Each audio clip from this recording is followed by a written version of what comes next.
For statements in the negative form, what we have to do is add the auxiliary verb to do. For subjects I, you, we, and they, we simply leave do as do, use the word not, and keep the base form of the verb now for the negative statements. However, for he, she, and it, we have to conjugate our auxiliary verb into does. We still use not, and we still keep the base form of the verb. The pattern for forming questions is very, very similar to the pattern for forming negative statements. However, what we've done is invert our subject and our auxiliary verb so that the questions read the auxiliary verb first. Of course, again, we use do for I, you, we, and they, and use does for he, she, and it. In both cases, we've left our verb form as the base form of the verb, as there's no need to change it.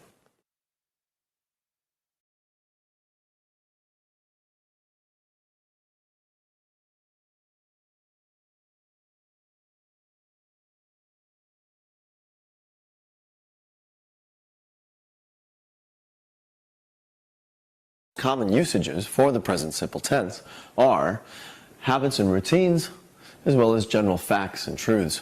Our example of routine would be I teach every Monday. We've used our subject I, our base form teach, and every Monday speaking about the routine that I have. We also have our general facts. The sun rises in the east. Here, the sun would follow under the pronoun it, so we've had to conjugate our verb per our pattern and finish our sentence. We could also talk about general truths such as likes or dislikes. I like football, or he likes football. Of course, there are other usages, but these are the two most common.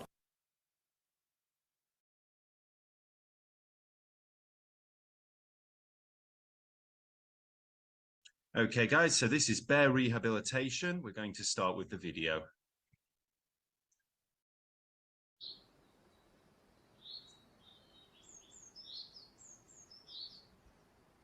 Fluff and Scruff are two European brown bears. They may look happy and healthy now, but the start to their lives was very different. 5 years ago, they were the last two remaining bears kept in the notorious former bear breeding centre, Cormisosh. So basically they lived in a huge concrete box or pit. There was no grass, there was no sort of shelters outside. It kind of just looked like a prison for bears, really. There was nothing enriching, nothing happy or anything. It was just very grey, very concrete, and very barren. In Bulgaria, European brown bears had been bred to be shot by trophy hunters for sport and kept in a row of concrete pits. At one point, over 75 bears were kept in each breeding centre, solely for hunting purposes. As a result, they expressed signs of trauma. Yeah, so when the bears came in, they didn't behave like how healthy or mentally healthy bears would behave. There was a lot of signs of trauma, so they'd be pacing a lot.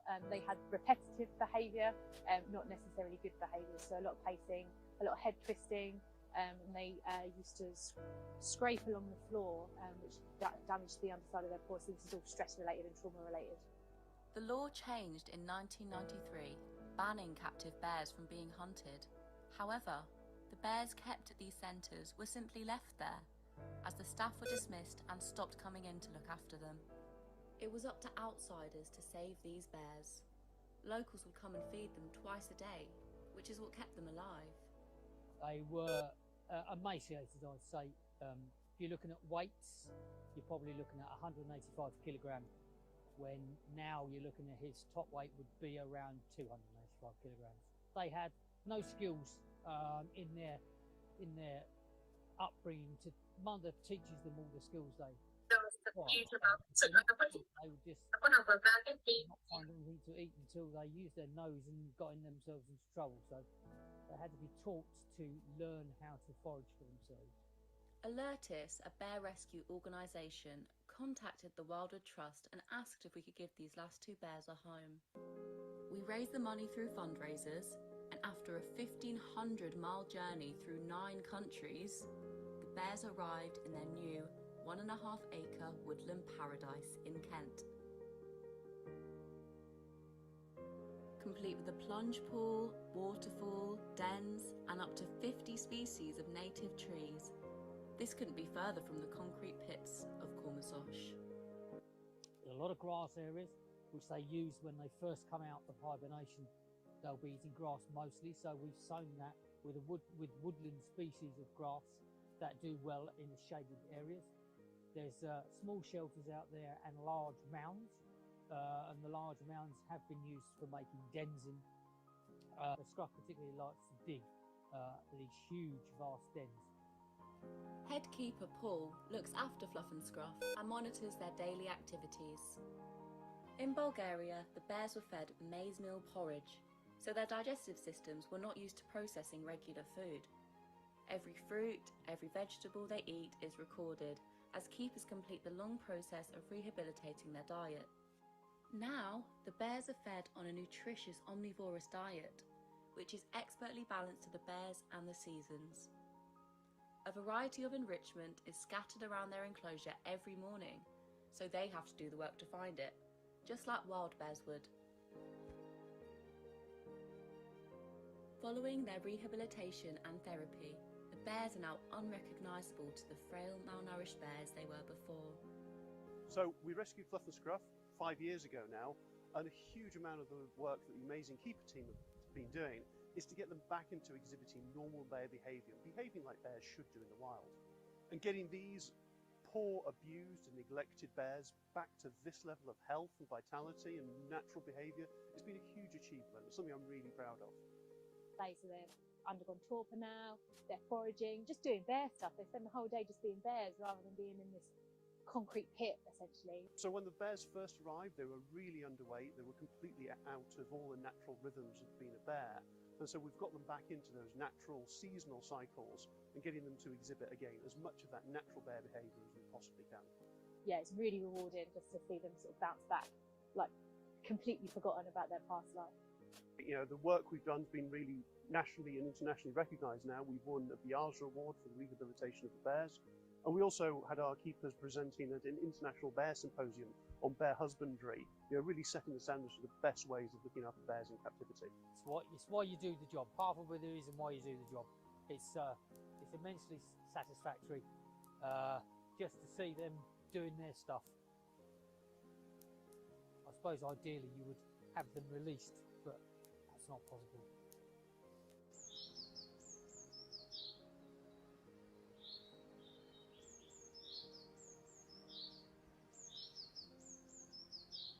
Okay, guys, so what we're going to do now is we're going to have some time to read through the transcript. So what I want you to do is just read through this transcript here, and you'll see certain words here in bold, such as breeding or huge, shelter, prison, and you can actually find out what these mean by going to the vocabulary bank on the next section. So you can read through the transcript now, try to learn the vocabulary as best you can, and then we will play some games to learn the vocabulary a little bit better, okay? So I'm going to give you some time just to read through that transcript now, and then we'll continue.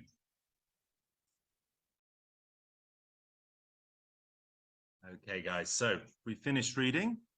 We're going to move on to some vocabulary games. So here we have the vocabulary bank, which tells us what each of the words mean. But what we're going to do is we're going to play some games. So there's lots and lots of games to learn the vocabulary. I think today we're going to play these 3 games. So this, first of all, is a game show style quiz, just to learn a little bit more about bears.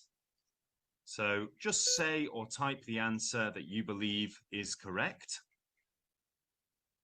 And we will see how many questions we get right. Okay, so first question.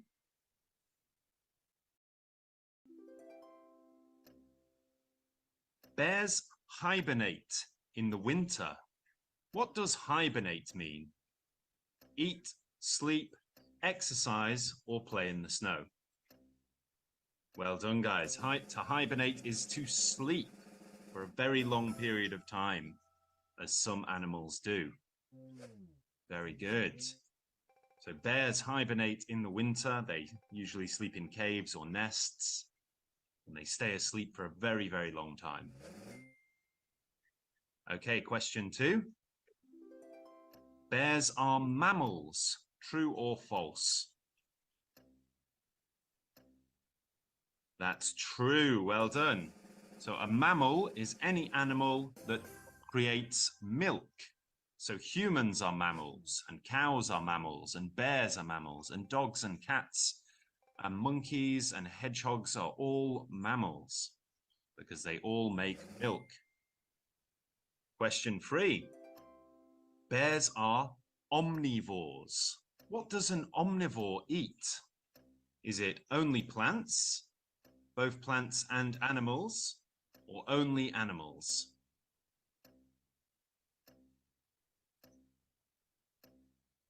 Okay, it's actually, guys, it's both plants and animals.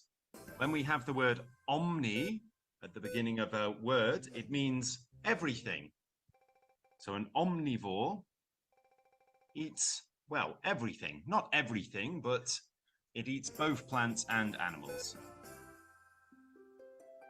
Okay, so let's try to catch the 200 points. If we can. Now the cards will be A, B, C, D, and E. So just which card should I pick? A, B, C, D, or E?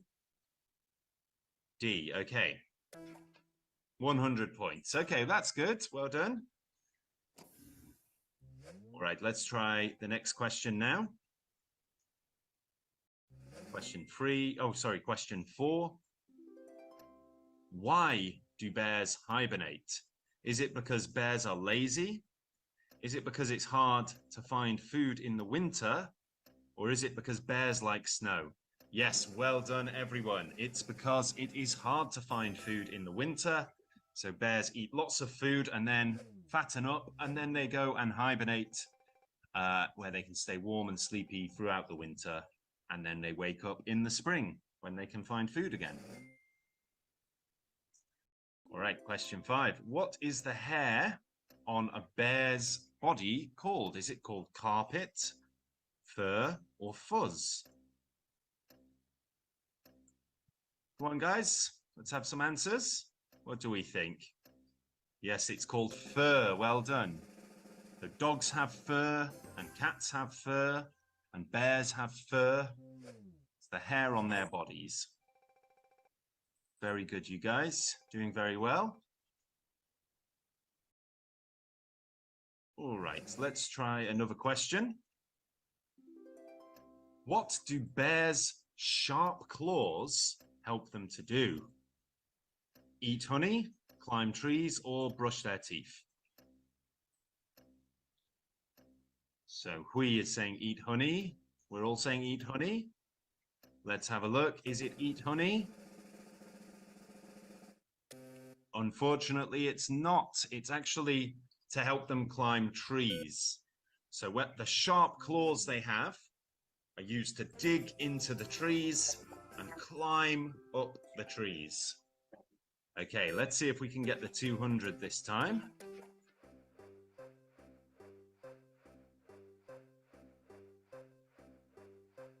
Okay, A, B, C, D, or E? E. Okay, let's try E. Oh no!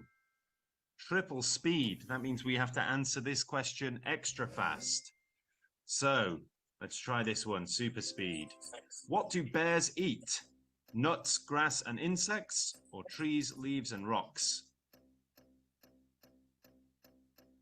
It's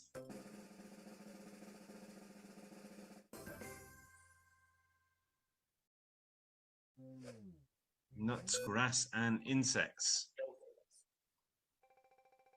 Very good. Okay, fantastic. Okay, where do bears live? In the forest, on the school playground or in your backyard. Yes, it's in the forest. You'd hope they don't live anywhere else. Might be a little bit scary. Very good, guys. Okay. Excellent job so far. How many points did we get in total?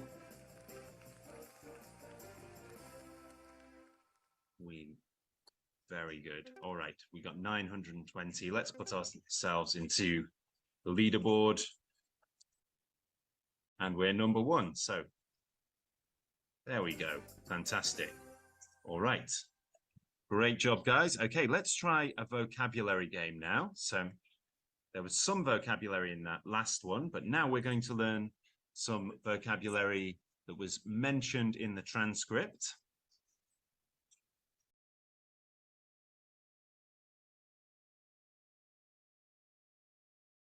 I think that one might take a while to load. Let's try a different one. So let's try to fill in the blanks as best we can here. Okay, so even at age 93, my grandfather was full of what? So is that vitality, symposium, or hibernate? Even at 93. Now, what we're trying to say is, yes, well done, Ang. The word is vitality, and vitality means life. Okay, so even at 93, my grandfather was full of life. So he's still very active. Very good. Number 2, human beings are something as a species, but some humans choose to avoid animal foods. So what we're saying is that some humans choose to be vegetarian or vegan, but as a species, we actually eat meat and plants. Yes. Now, the word is omnivorous, which of course comes from the word omnivore. It's an adjective to describe an omnivore. Omnivorous. Great job. Winning the chess competition at his age was a great something. Achievement. Well done, Ang. Fantastic job. Achievement. Something that you should be very proud of is an achievement. Well done, everyone. Next one. Our professor won't be teaching the class this week. She's giving a talk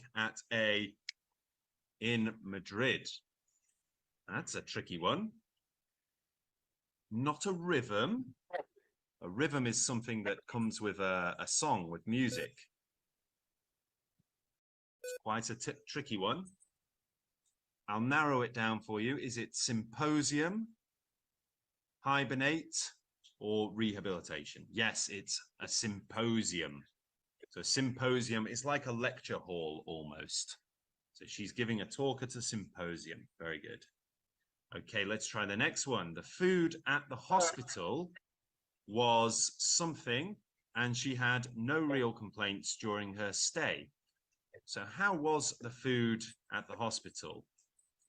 So when something is good enough, we say it is satisfactory. Very good. So the food was good enough. It was satisfactory. So she had no real complaints. She was happy with the hospital food. Next one. We clapped our hands to the something of the drums. Yes, and as I said before, rhythm is something we get with music, the rhythm of the drums. We clapped our hands to the rhythm of the drums. Well done, everyone. Okay, number 7, he has stopped drinking and regained his health. And he credits Alcoholics Anonymous for his what? Yes, guys. Okay, well done, Ang. Again, the answer is rehabilitation. So the whole video that we watched and the whole subject of this is about rehabilitation. It's about making people well again. Rehabilitation. Okay. It was a performance, but not brilliant.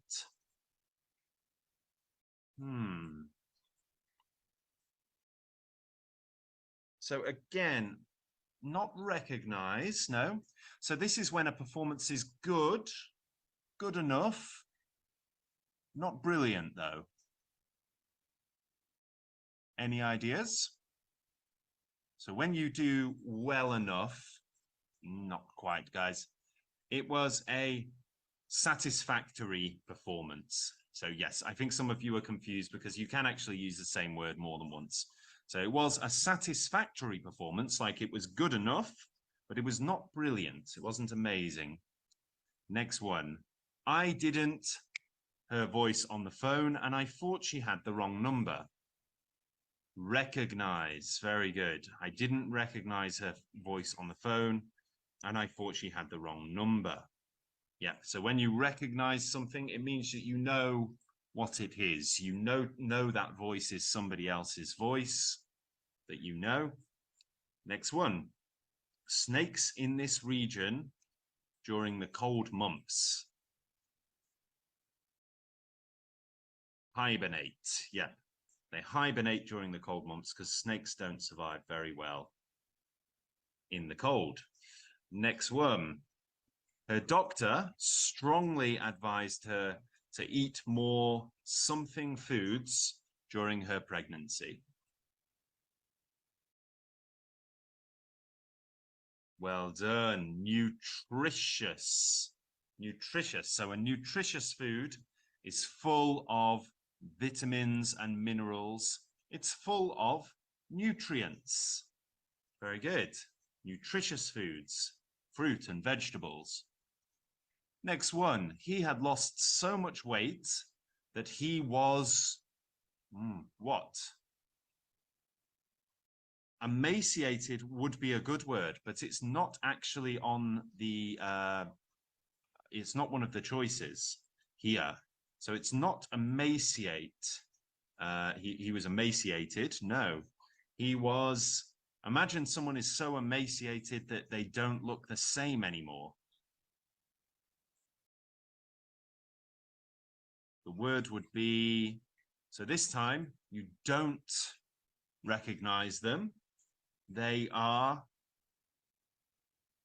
unrecognizable. So this person has lost so much weight and become so thin that they are unrecognizable.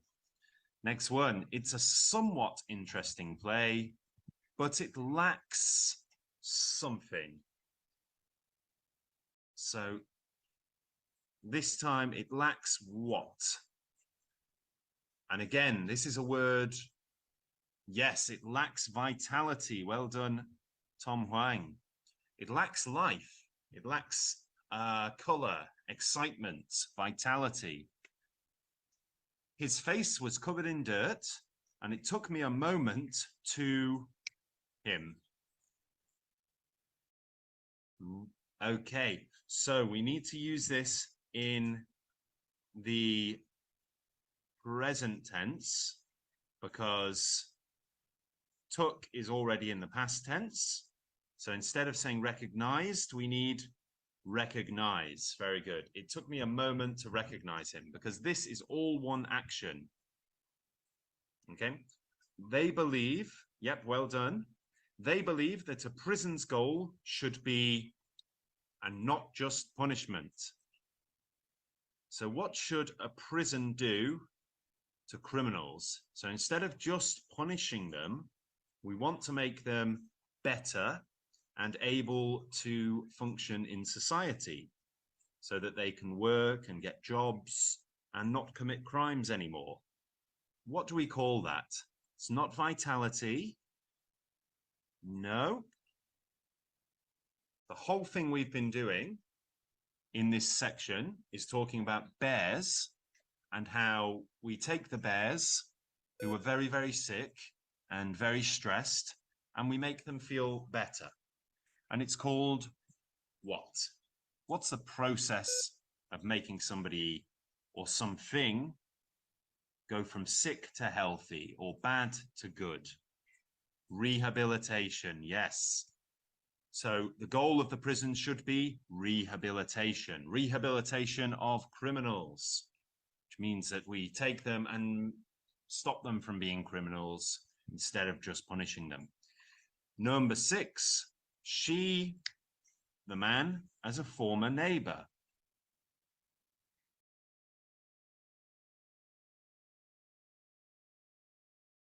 So recognized is the answer. Yep, she recognized the man as a former neighbor. Very good. Yep, past tense this time. She recognized the man as a former neighbor. Former means a neighbor that someone that used to be your neighbor but is not anymore. So that frames it in the past tense. Next one. Without a score on the test, you won't pass the course. So what kind of score do you need to get to pass the course? You don't need to get a brilliant score, but you do need to get a score that is satisfactory. Fantastic. Well done, guys. Okay, brilliant job. Brilliant job. Okay. Yep, we got all of those right. Score 100%, of course. Yep. Okay. I think that one's taking a while to load. All right, let's do the reading quiz now. Okay. So let's see how much we can remember. Now, of course, when we do this, what we can do is we can check the transcript if we need to check our answers. Okay, so let's do the reading quiz.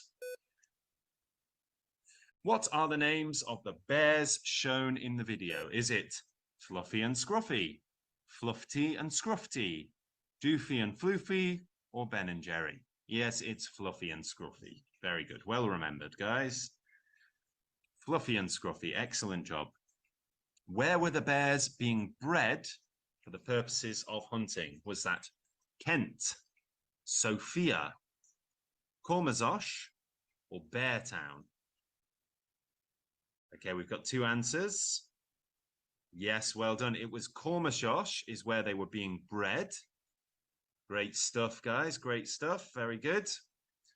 What constitutes rehabilitation of these bears? So is it acknowledging past experiences, accepting the present, environmental changes, and learning to forage? Is it acknowledging past experiences, meal changes, temperature changes, and learning to forage? Is it mental and behavioral changes, nutritional changes, temperature changes, and learning to walk? Or mental and behavioral changes, nutritional changes, environmental changes, and learning to forage? How do we rehabilitate these bears?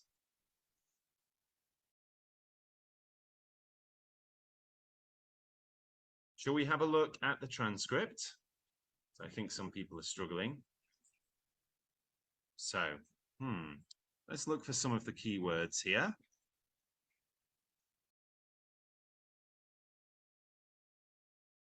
Okay, so here we go. We have, so they had to be taught how to learn to forage for themselves, which means to look for food. Yeah, okay. Let's have a look.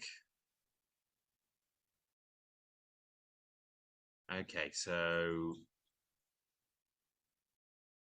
yep, here we go. So here's another bit we can read. Every fruit and vegetable they eat is recorded as keepers complete the long process of rehabilitating their diet. So now the bears are fed on a nutritious, omnivorous diet, which is expertly balanced to the bears and the seasons. Okay. So let's have a scroll a little further. Okay, so the amazing keeper team have been, the work that they have been doing is getting them back into exhibiting normal behavior. Okay, so let's have a look down here. They're foraging, they're doing their stuff. They spend the whole day just being bears. Okay, that's good. So we've got them back into natural seasonal cycles and getting them to exhibit, as much of that natural bear behavior as we can. So again, we can skim through this and get some information. Yep, okay. So based on what we've just read, let's see if we can answer that question now. So what constitutes rehabilitation for these bears? A, B, C, or D? You guys think D? Let's check. That's correct. Well done. Very good work. Okay, let's try another one. What are some of the changes that the bears exhibited after rehabilitation? Was it making dens or eating honey?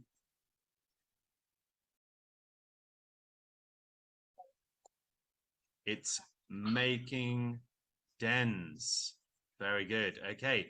What are some of the other changes the bears exhibited after rehabilitation? Was it playing or speaking English? Speaking English? No, it's playing. We're not teaching bears English unless there's any bears in this IELTS lesson.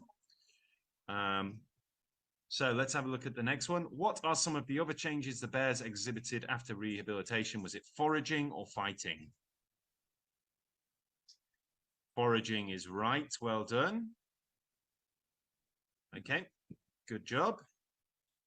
What are some of the changes the bears exhibited after rehabilitation? Normal bear behavior or twisting their head?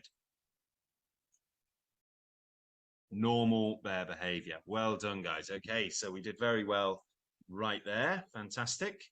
Okay, so the rest of the course here is written conversation practice, where you can practice with an AI, and a writing task for wild animals and conversation and conservation to practice writing task 2. Okay.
capacity of functioning under prolonged stress. Equipment.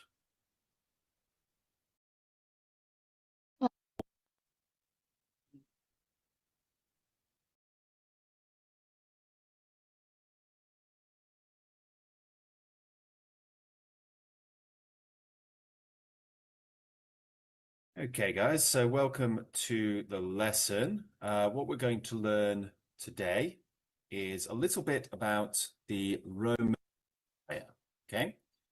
So we're going to start with a mini lesson, okay?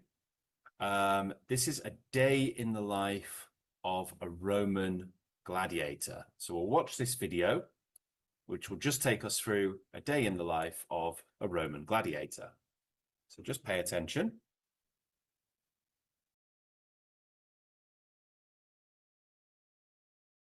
A day in the life of a typical Roman gladiator was intense, disciplined, and structured, blending rigorous training with moments of rest and reflection.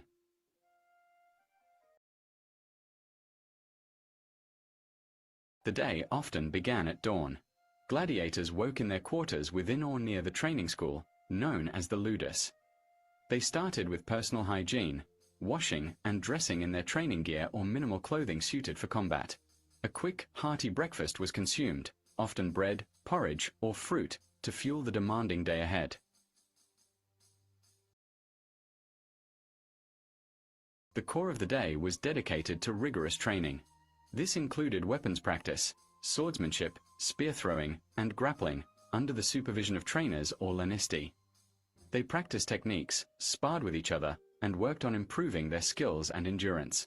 Physical conditioning, strength training, and cardio was integral to prepare them for the brutal fights in the arena.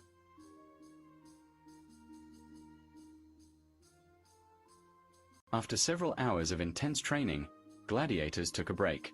They might consume a meal prepared by the ludus staff, often consisting of high-protein foods like beans, lentils, bread, and sometimes meat or fish when available. Rest was crucial to recover physically and mentally.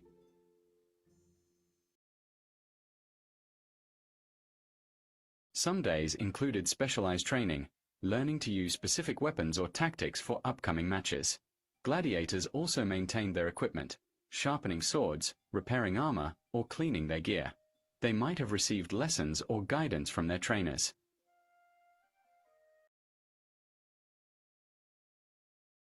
In their limited free time, gladiators could socialize with peers, share stories, or rest. They often reflected on their progress, mental preparation, and strategies for upcoming fights. Some may have had access to a healer or medic for injuries sustained during training.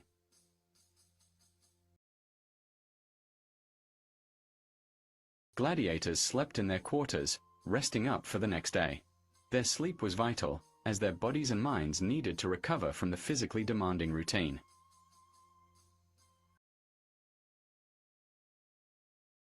When a gladiator was scheduled to fight in an arena, their day would shift to focusing on mental preparation, reviewing tactics, and maintaining their combat readiness.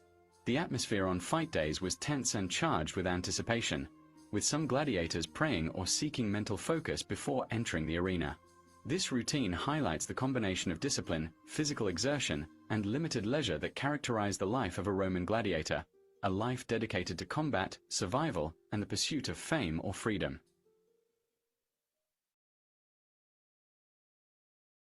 Okay, guys, so that was just a little mini game. We're going to learn some of the vocabulary words from the short video there. So let's start with guess what, because that's a good game to learn vocabulary. So just bear with me one moment and I'll get that ready.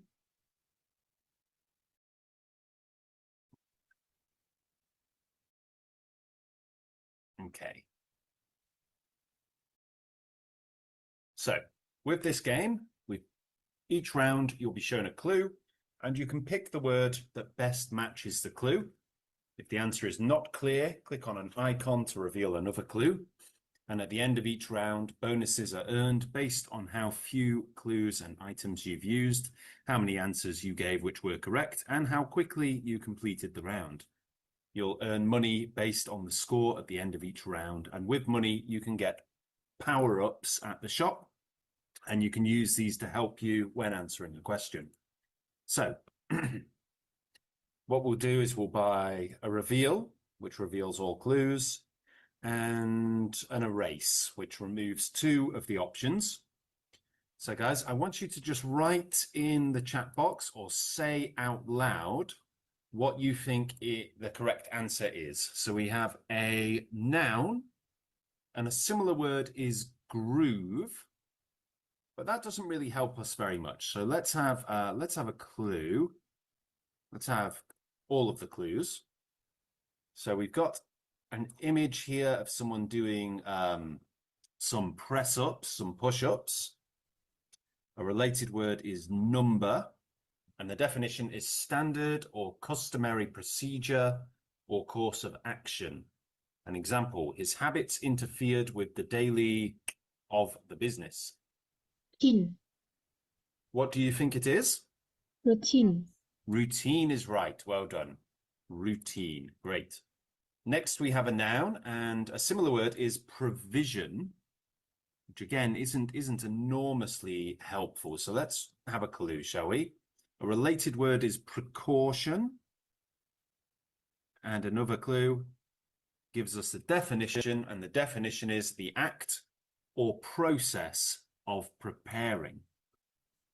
Preparation. Preparation. Yeah, very good. So when we say this word, we say it preparation rather than preparation. Preparation. Fantastic. All right, good job, guys. Let's try the next one. So now we have an adjective, and a similar word is hard. Hard meaning difficult. Any idea what the word could be? Endurance. It could be endurance, because endurance is related to the word hard. But I think we should have a few more clues first. Okay, so we've got the definition here, showing strictness or sternness. Let's have another clue.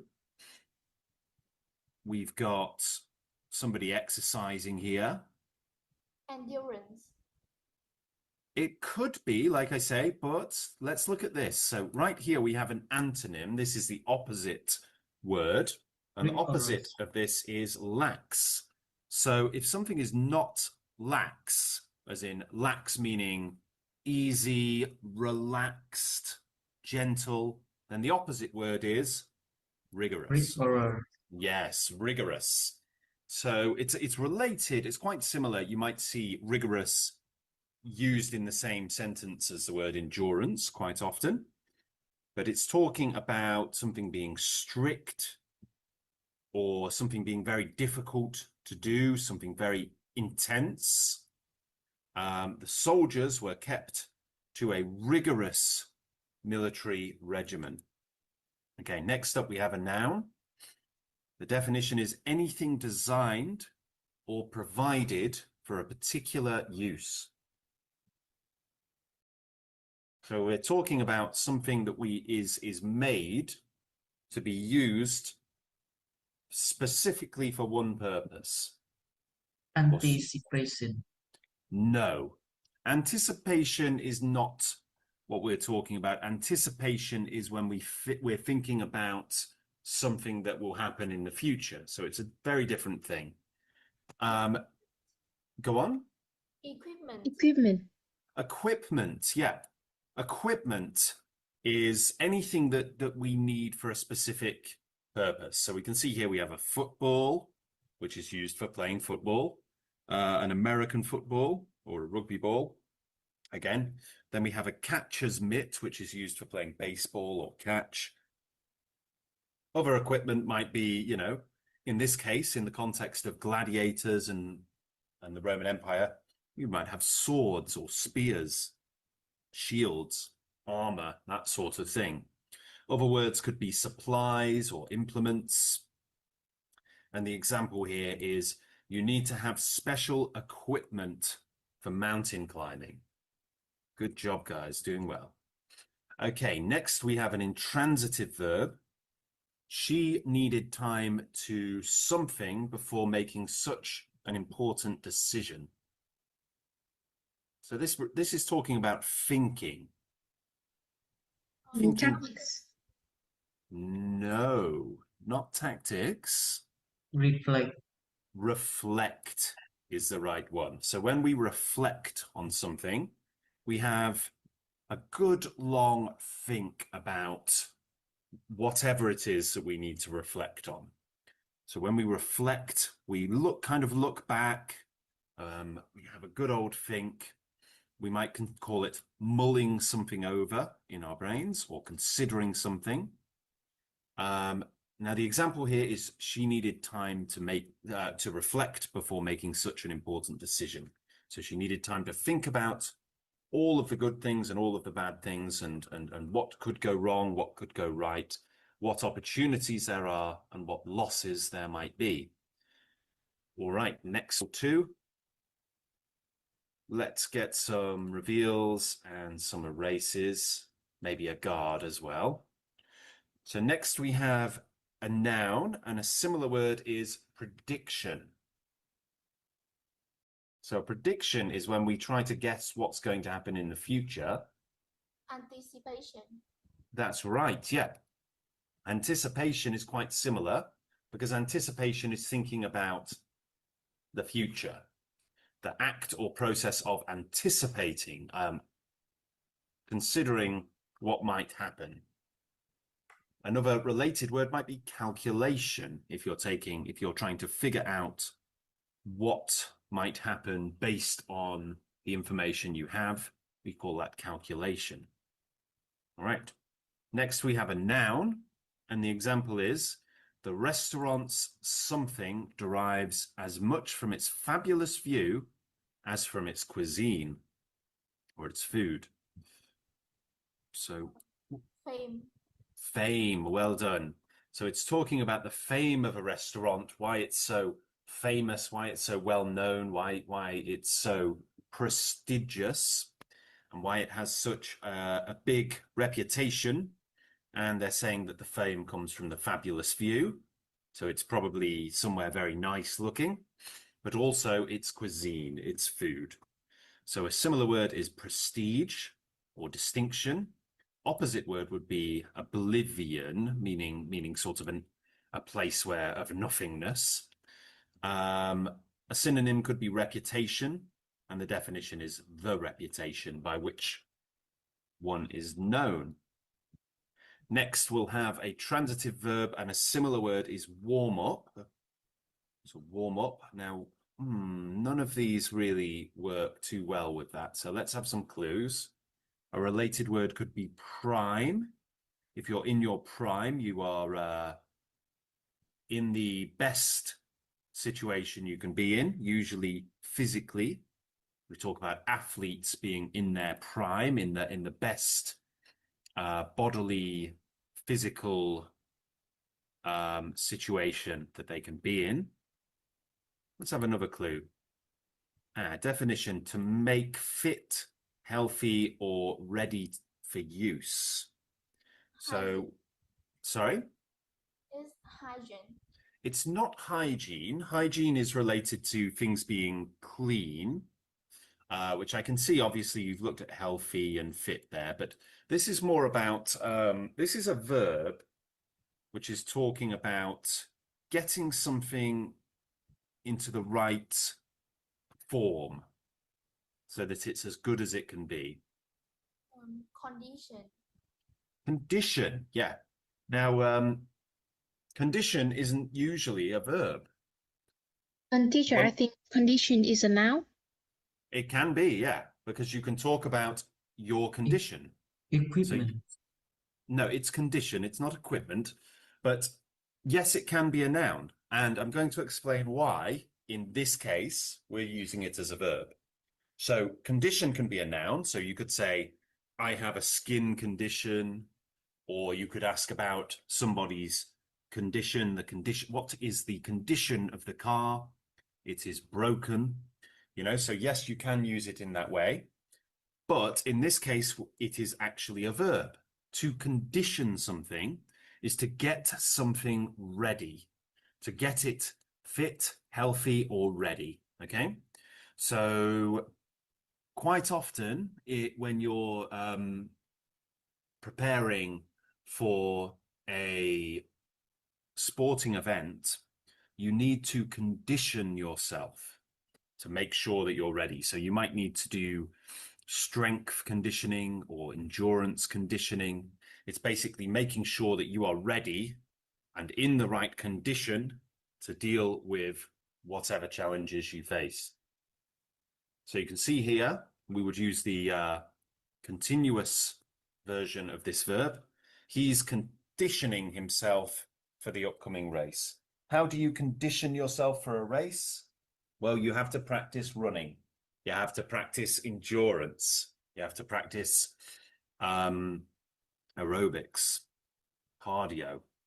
Okay, next we have another noun, and a similar word is regulation. So a regulation is like a law. So let's have a few clues, shall we? So the example here is getting up before dawn to run several miles each morning requires what? Discipline. Yes, but we need to pronounce it this way. Discipline. So it's a soft I each time. Discipline. Okay? Discipline. That's right. Well done. Discipline. Very good. And discipline is control or determination brought about by training and self-control. So, you know, I don't know if you're familiar with the term disciple, but a disciple is a follower. Someone who follows something or someone is a disciple. So discipline is learning to follow, learning to get things done. So to control and regulate yourself. Okay, now we have a transitive verb and an intransitive verb. And a related word is intensify. So to intensify something is to make it stronger, more effective, more intense. What word could that be, do you think? Sharpen. Sharpen is right, yeah.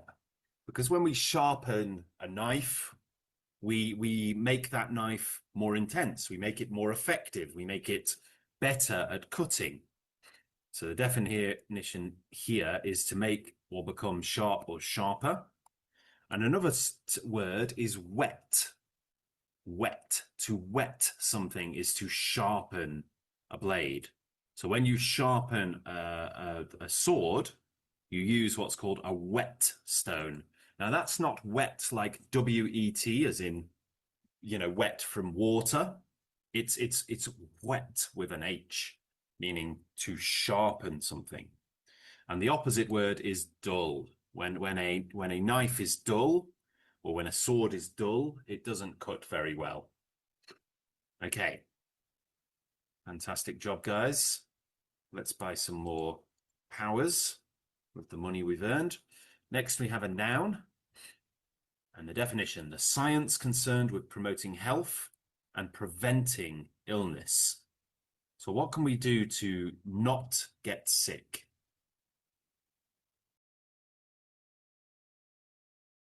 What do we need to do? We need to wash our hands. Hygiene. Sorry? Hygiene. Hygiene. Can you say that? Hygiene. Hygiene. Very good. So hygiene is anything related to keeping ourselves healthy and preventing illness. So why do we wash our hands regularly? It's to stop the spread of germs. When we sneeze, we cover our mouths to stop the spread of germs. If we're sick, we can wear a mask to stop the spread of germs. This is all related to hygiene. Okay. It's also things like cooking things properly and ensuring that things are done safely from a point of view of health. Next, we have a plural noun, and a synonym is campaign. So that's quite hard, isn't it? Campaign. What do we mean by a campaign? Tactics. Sorry? Tactics. Tactics. It could be tactics because tactics is related to military campaigns. But let's have a look. Let's take away a couple of them. Ooh, so it's either discipline or tactics, and those are both sort of military words. So it could be that that it's one of these. Another related word, campaign. Okay, we have a definition now. The science of maneuvering military forces against an enemy. So, tactics is the right word. So tactics are something they're methods of basically getting something done, usually in a military context. So tactics are part of a strategy. They're plans you can make, short-term plans, short-term, almost like tricks to try to beat an enemy or outmaneuver an enemy. Tactics. Okay. Next, we have an adjective.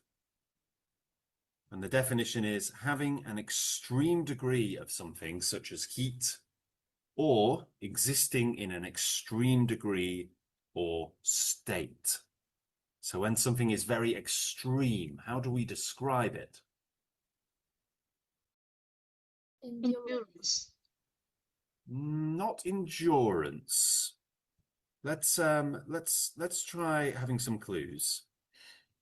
So the opposite word is slight. So if we talk about something being slight, it's not very strong, not very big, not very extreme. A similar word is wild. A laser gives out an light, so a very, very powerful light. What is this word? Intense. It's intense. Well done. Intense meaning very strong, very extreme, very powerful. Okay, so intense heat is very, very hot. Intense light is very, very bright light, like a laser. Next, we have a noun, and a related word is mash. So mash is, well, it's a word that means to sort of push something down until it's sort of all mixed together. But you could, quite often you might hear people say mash, referring to mashed potatoes. So this is sort of related to that because this is a similar type of food where it's kind of all mixed together. Porridge. It's porridge, yeah, very good. So this is boiled cereal grains or meal, such as oatmeal, usually eaten with milk or maybe water, maybe some honey, maybe some chopped up fruit. Other times porridge can be made with grains of rice or other things. But yeah, it's a very carbohydrate heavy meal. Next, we have a noun, and a similar word is stamina. So stamina is for how long you can keep going, how long you can keep running, how long you can keep fighting, how long you can keep lifting weights. Endurance. Endurance is the word, yeah. So endurance and stamina are very similar words. Here's an example. Their mother's endurance of the hardships in her life was something her adult children could only wonder at. So they're saying that the mother was able to endure some of the hardest things in life. And the definition is the act, condition, or capacity of functioning under prolonged stress. Very good. All right, we're doing really, really well there. Now let's try a slightly different game where we're going to fill in some examples here. Okay. So first of all, we have anticipation. So you can just say or write down the answer, 1, 2, 3, or 4. You don't have to say the full thing, full definition. Anticipation, what is it? 4.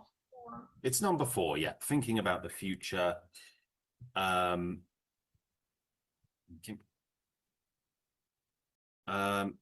So 1. another definition of anticipation, yep, is expectation or hope. So we think about the future. Very good. How about another anticipation definition? 1. Yes, well done.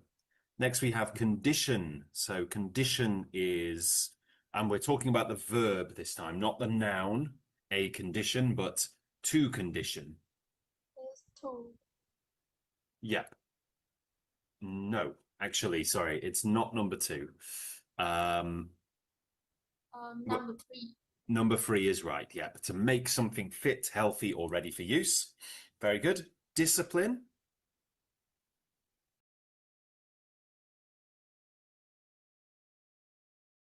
What is discipline? 2. No, it's not related to cleanliness necessarily. It's number 1. It's more like training of the body or mind to bring about desired results. So, you know, getting up at 6 a.m. every day takes discipline. Exercising every day takes discipline. Learning English every day takes discipline. Another definition of discipline.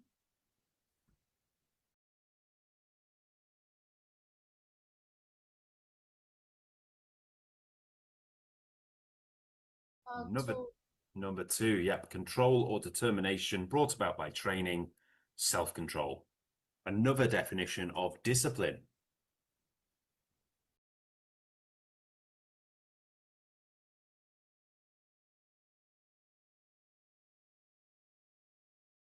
Number 2. Number 2, because you can discipline somebody else. And when we discipline someone else, we are training or causing them to act in accordance with rules or guiding principles. So you can discipline a dog, for instance, to do something a certain way, to maybe not to go to the bathroom in the house, for example. What about another definition of discipline? Number 2. Number 2, to exercise control over oneself. Endurance. 4. Number 4, the act, condition, or capacity of functioning under prolonged stress. Equipment. 4. Anything designed or provided for a particular use. Well done. Fame. Number 1. Widespread recognition, public esteem, or renown. Very good. Fame again.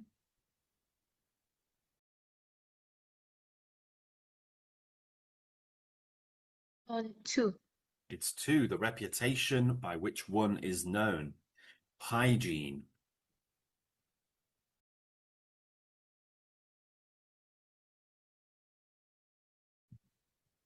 Number 2. Number 2, the science concerned with promoting health and preventing illness. Very good. Hygiene again.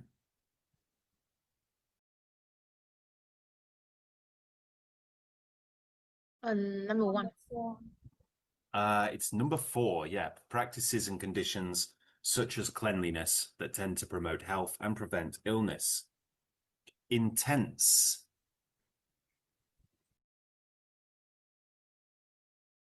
1.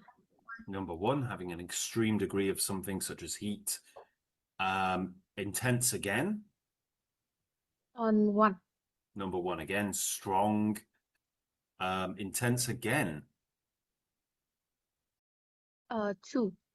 Strong or profound in effect. Very good. Porridge. 2. Number 2, boiled cereal, grains, or meal.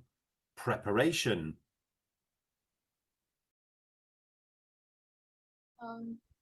2. Number 2.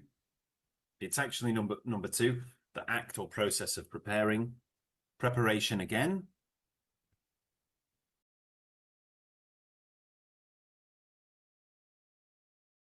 Number 2. Number 3. State of Number readiness. Number 1. No, we wouldn't use it with a plural verb. So we know we don't say preparations very often, not for the verb form, only for the noun form. Like preparations were made, but that would be noun form. So it's a state of readiness is preparation, in a state of preparation. Reflect.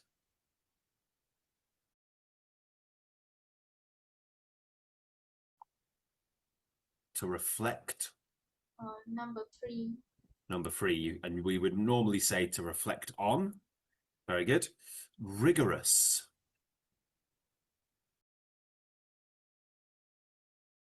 Number 3. Number 3, showing strictness or sternness. Rigorous again.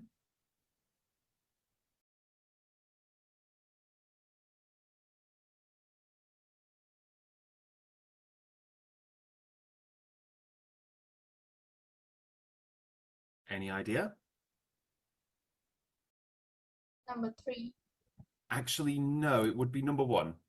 So thoroughly accurate or precise. So sometimes when we describe something as being rigorous, we're talking about going to a lot of effort to make sure it's accurate and right. So you could say they, if you wanted to use the adverb rigorously, you could say they rigorously checked all of their sources for their thesis. Routine.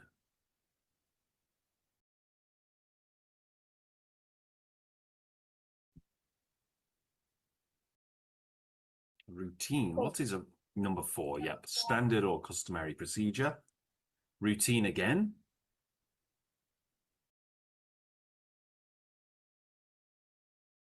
Number 3. Number 3, it can be sometimes if something is routine, we can do it without really thinking about it. And again, routine one more time. Number 4. That could be a routine, training of the body or mind, but that's actually related to discipline. This one would be in accordance with customary or standard procedure. So this is a routine check. Another definition of routine.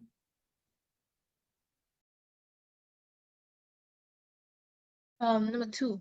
Number 2, in the nature of routine, unvarying or ordinary or requiring little thought. Sharpen. Number 2.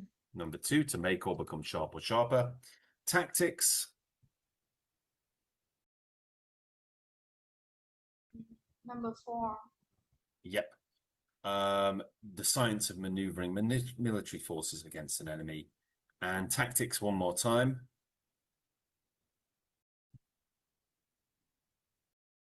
Number 4. Number 4, skillful maneuvers for any kind of advantage. Fantastic work, you guys. Really good there. Okay. Going to do just one more now, where we use them just to check that we've got them down to the point where we understand how they're used. So we've got a sentence here, workers who dislike something. What could that be? There's 2 words that could fit in.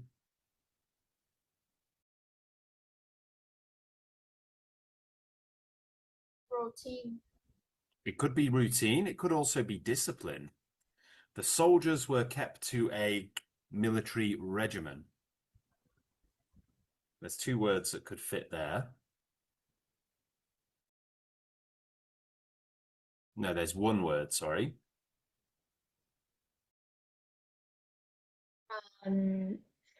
Rigorous.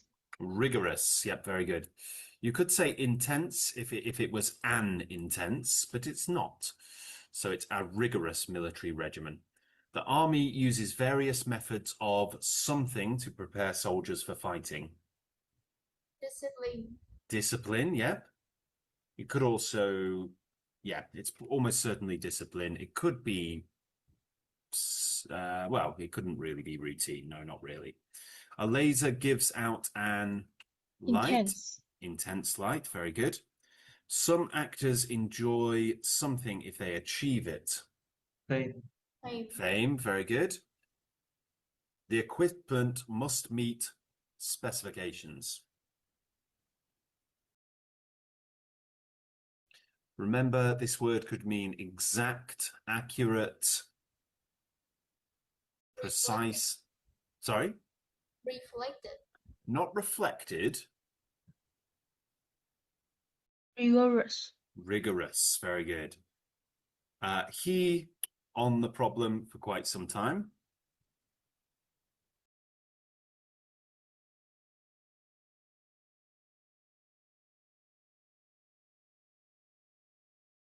Now, this means to think about the problem.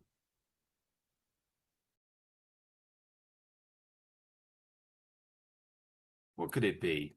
Reflected. Reflected on the problem for quite some time. Great. She's trying to herself to avoid snack foods. Discipline. Discipline herself. So we're using it as a verb there. Something precautions against fire. Equipment. Not equipment. Precautions are things that we do or we have in place to prevent something from happening. So in this case, fire. It's a description of those things. So it's a description of a noun. So we need an adjective. Ordered. It could be rigorous. It could also be routine. Rigorous. I think we'll go with rigorous. It could be either, to be honest. It could be routine precautions against fire, as in doing fire drills regularly. That would be a routine precaution. Or it could be rigorous precautions against fire, meaning that you've gone to great efforts to put precautions in place to prevent a fire from happening. He keeps his golf clubs and other sports something in this closet. Team. Equipment. Yep, equipment. Great job, guys. Doing really well. Getting up before dawn to run several miles each morning requires what? Routine. One more time. Endurance. It does require endurance. That could work, but I don't think this is the right word right now. I think it's discipline. Routine. Discipline. We need discipline to get up. And actually running those miles requires endurance as well. Good coaching and practice helped to something the team. Tense. Not intense. Discipline. Discipline the team. So you see here, discipline here is used as a noun. It requires discipline. And here it's used as a verb. Helped to discipline the team. The fallen soldiers suffered something pain.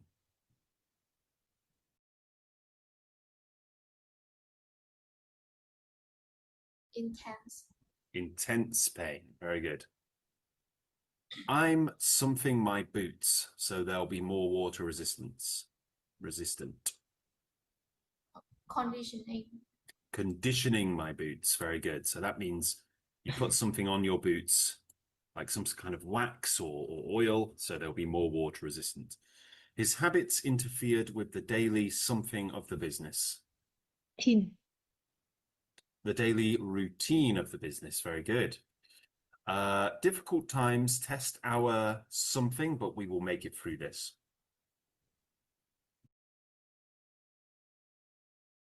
Endurance. Endurance. Very good.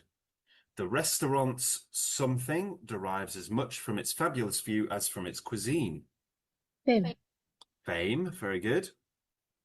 He has to himself to work more effectively. Discipline. Discipline, and we're using it as a verb there again.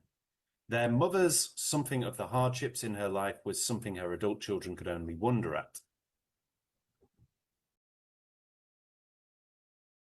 Discipline. Not discipline.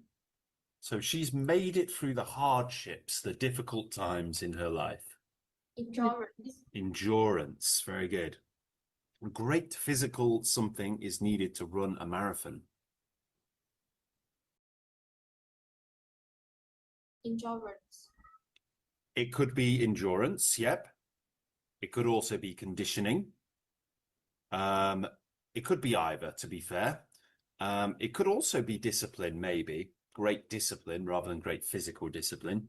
Great physical conditioning, great physical endurance. It could be either one. She doesn't seek something. She would prefer to do her good deeds anonymously. So that means nobody knows her name.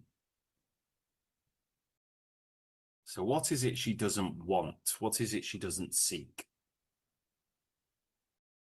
Fame. Or fame. She doesn't seek fame. Very good. The nightclub gained its as a hot spot when certain rock stars began to frequent it.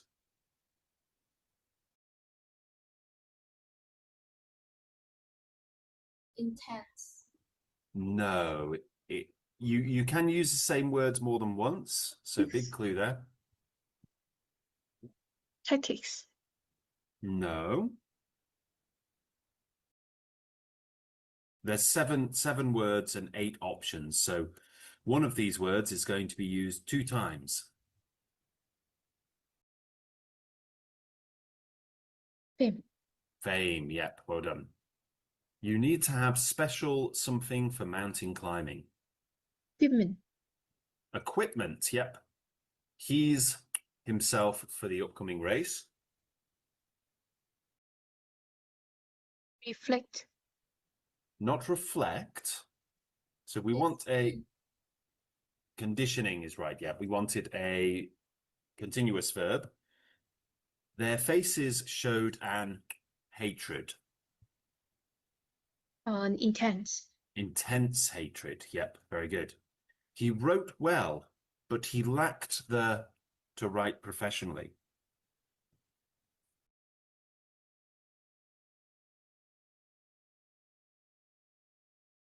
Fame. Not the fame to write professionally. What they're saying is he didn't have, sorry? Tactics. Not the tactics. He couldn't write professionally because he couldn't just sit down and write every day. Conditioning. Not conditioning. Discipline. Discipline, yep. Needed the discipline to sit down and do it every day. She needed time before making such an important decision. Tactics. No. Intense. No. Reflect.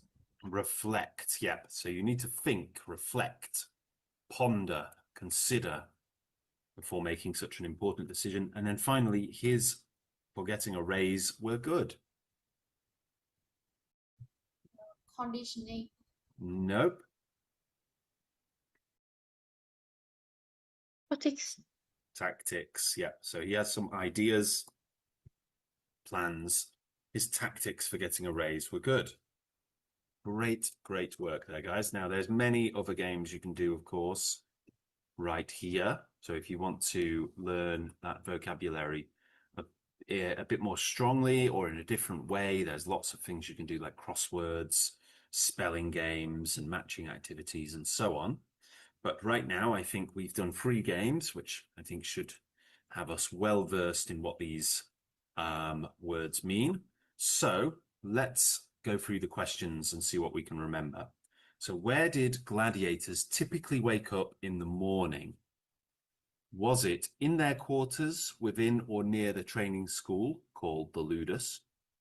In their quarters within or near the training school called the Colosseum? Or on a straw bed outside under a small canopy? I think it's A. It is A, yep. It's in their quarters within or near the training school, and the training school is called the Ludus. Very good. And you can get a further explanation of that using AI if you wish. So let's push forward. What type of food did gladiators commonly eat for breakfast? Was it avocado on toast, Cheerios, Cocoa Puffs, or Shreddies, bread, porridge, or fruit, or lean meat, tomatoes, and milk?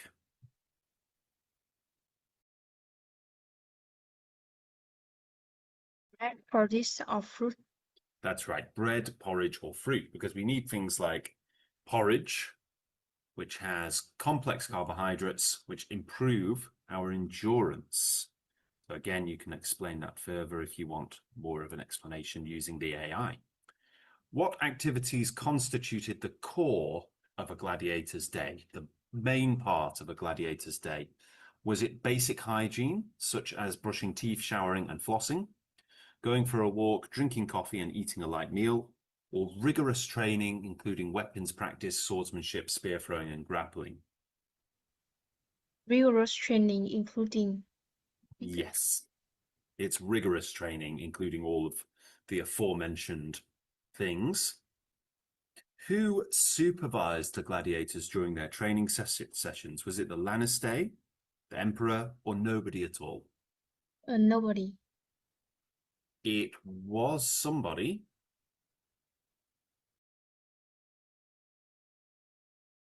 Leicester. Yes, they were called the Lannister. Yep, very good. What kinds of foods were commonly included in a gladiator's meal after training? Low protein foods like corn, tomatoes, bread, and sometimes cheese or snacks when available. High protein foods like beans, lentils, bread, and sometimes meat or fish when available. Or high calcium foods like milk, cheese, and sometimes grains or cream when available. Grain protein foods. It was high protein foods, very good, like beans and lentils or meat and fish if it was available. Besides physical training, what additional skills might gladiators learn on certain days? Was it climbing, swimming, and guerrilla tactics? Learning to use specific weapons or tactics for upcoming matches? Reading, writing, and drawing? Learning to use specific weapons. Yes. So it was learning to use specific weapons like spears, nets, tridents, or tactics for upcoming matches, so ways to defeat your enemy. How did gladiators maintain their equipment? So did they dull their swords, break their armor and dirty their gear, sharpen their minds, repair their clothes and clean their gear, or sharpen swords, repaired armor and cleaned their gear? They sharpen sword, repair more, and clean the gear. Exactly, very good. What activities did gladiators engage in during their limited free time? Was it socializing, sharing stories, resting, and reflecting on their progress and strategies? Playing video games, sharing food, reading, and reflecting on their progress and strategies? Was it socializing, sharing stories, resting, and doing their homework? Socializing, sharing story, resting, and reflecting on their progress and strategies. That's right, yeah. So you can tell quite quickly, playing video games, they didn't have video games in ancient Rome. Homework, as far as I know, gladiators didn't have to do their homework because they weren't studying so much. They were studying the martial arts as opposed to academic arts. Who could gladiators sometimes access for injuries sustained during training? Was it a doctor or apothecary, a healer or a medic, a priest or a witch doctor? Healer or medic. A witch doctor.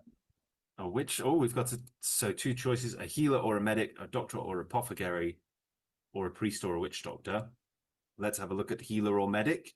Healer or medic is the right one.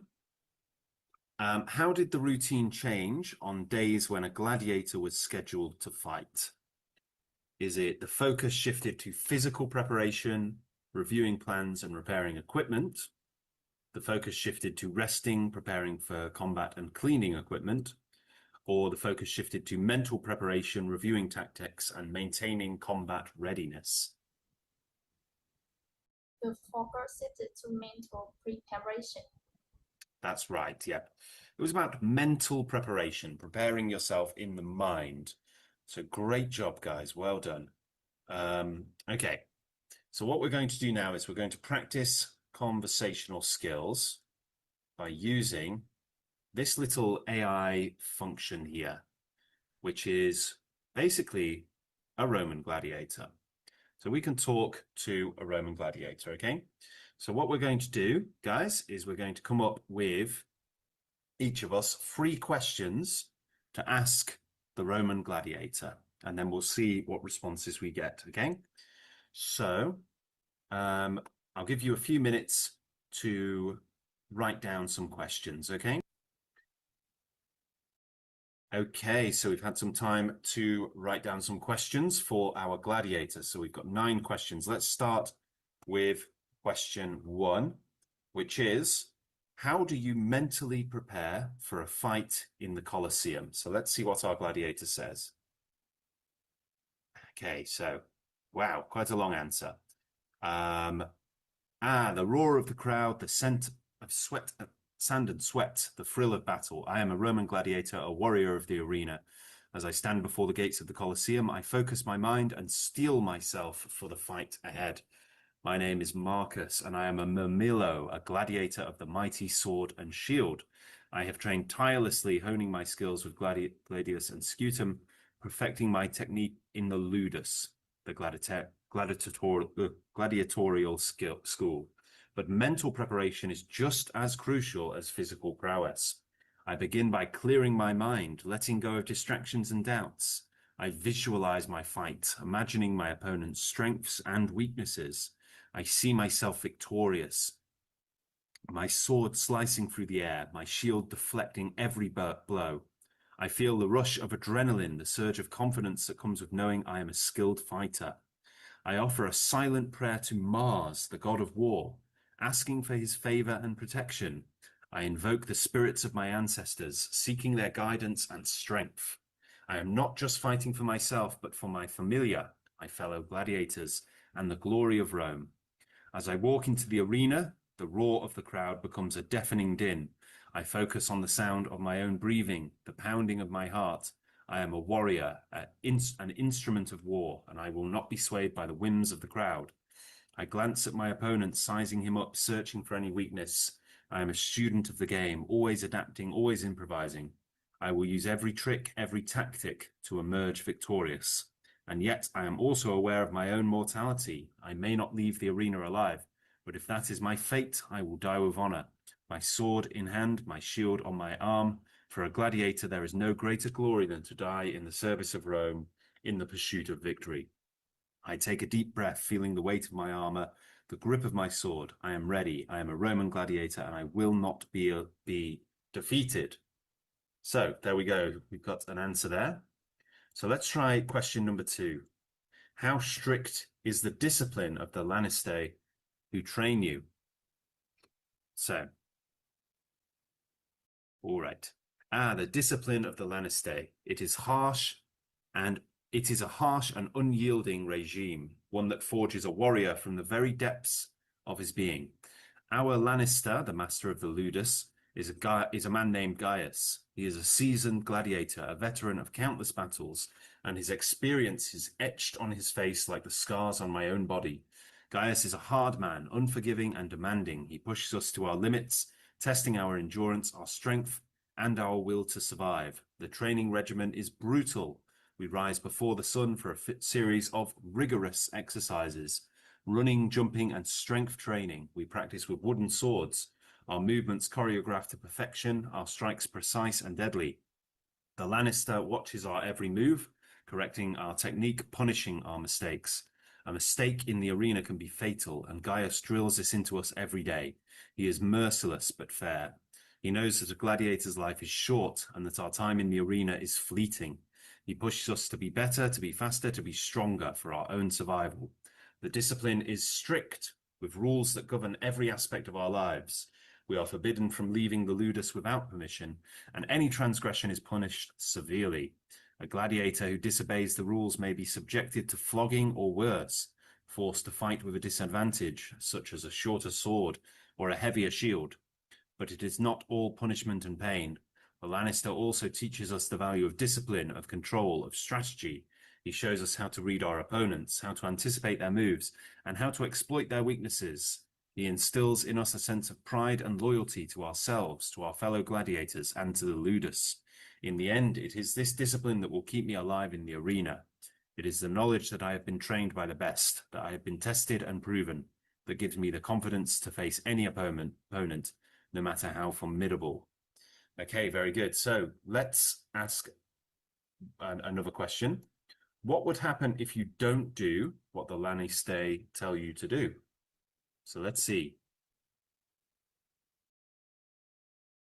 The wrath of the Lannister.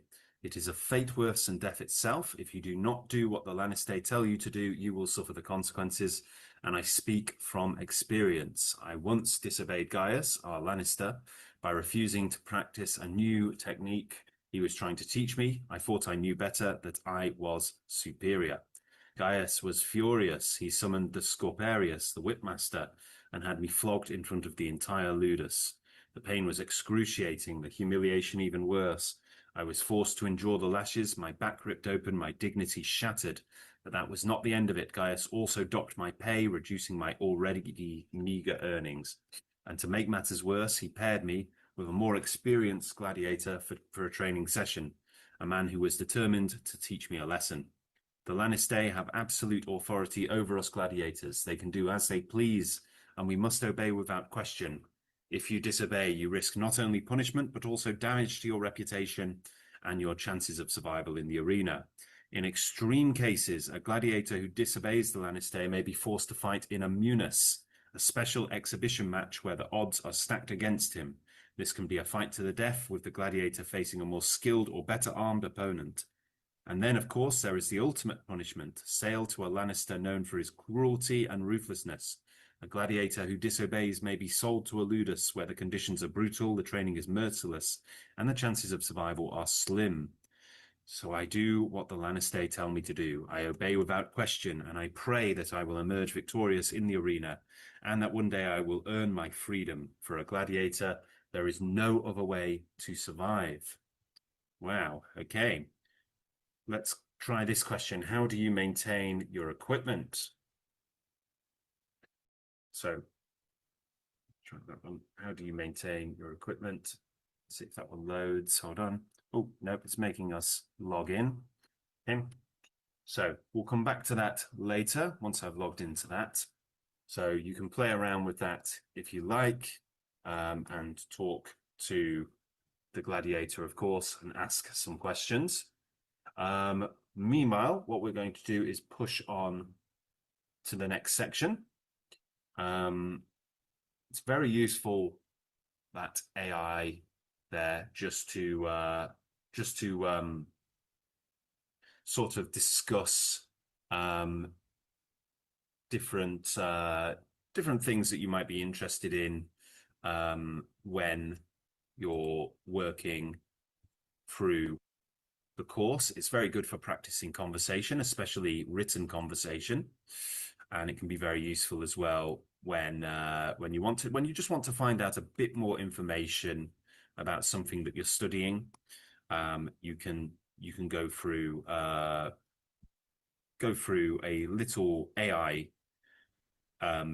chat box like that, and it can be very good for role playing out certain scenarios, or just finding out a bit more information from somebody who, of course, it's simulated, but from somebody who is a simulated version of what is really that, which I think is very enjoyable and very fun. So we're going to watch another video now. This is the complete history of the Roman Empire. Okay, so it's 12 minutes long. We have a transcript and a vocabulary bank to go through, and we'll go through those shortly. We'll watch the video now from the beginning. Welcome to our journey through. Just make sure that the quality is good. Turn the quality up a little bit.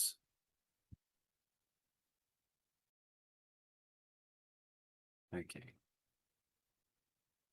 Welcome to our journey through the fascinating history of the Roman Empire, a civilization that shaped the course of Western history for centuries.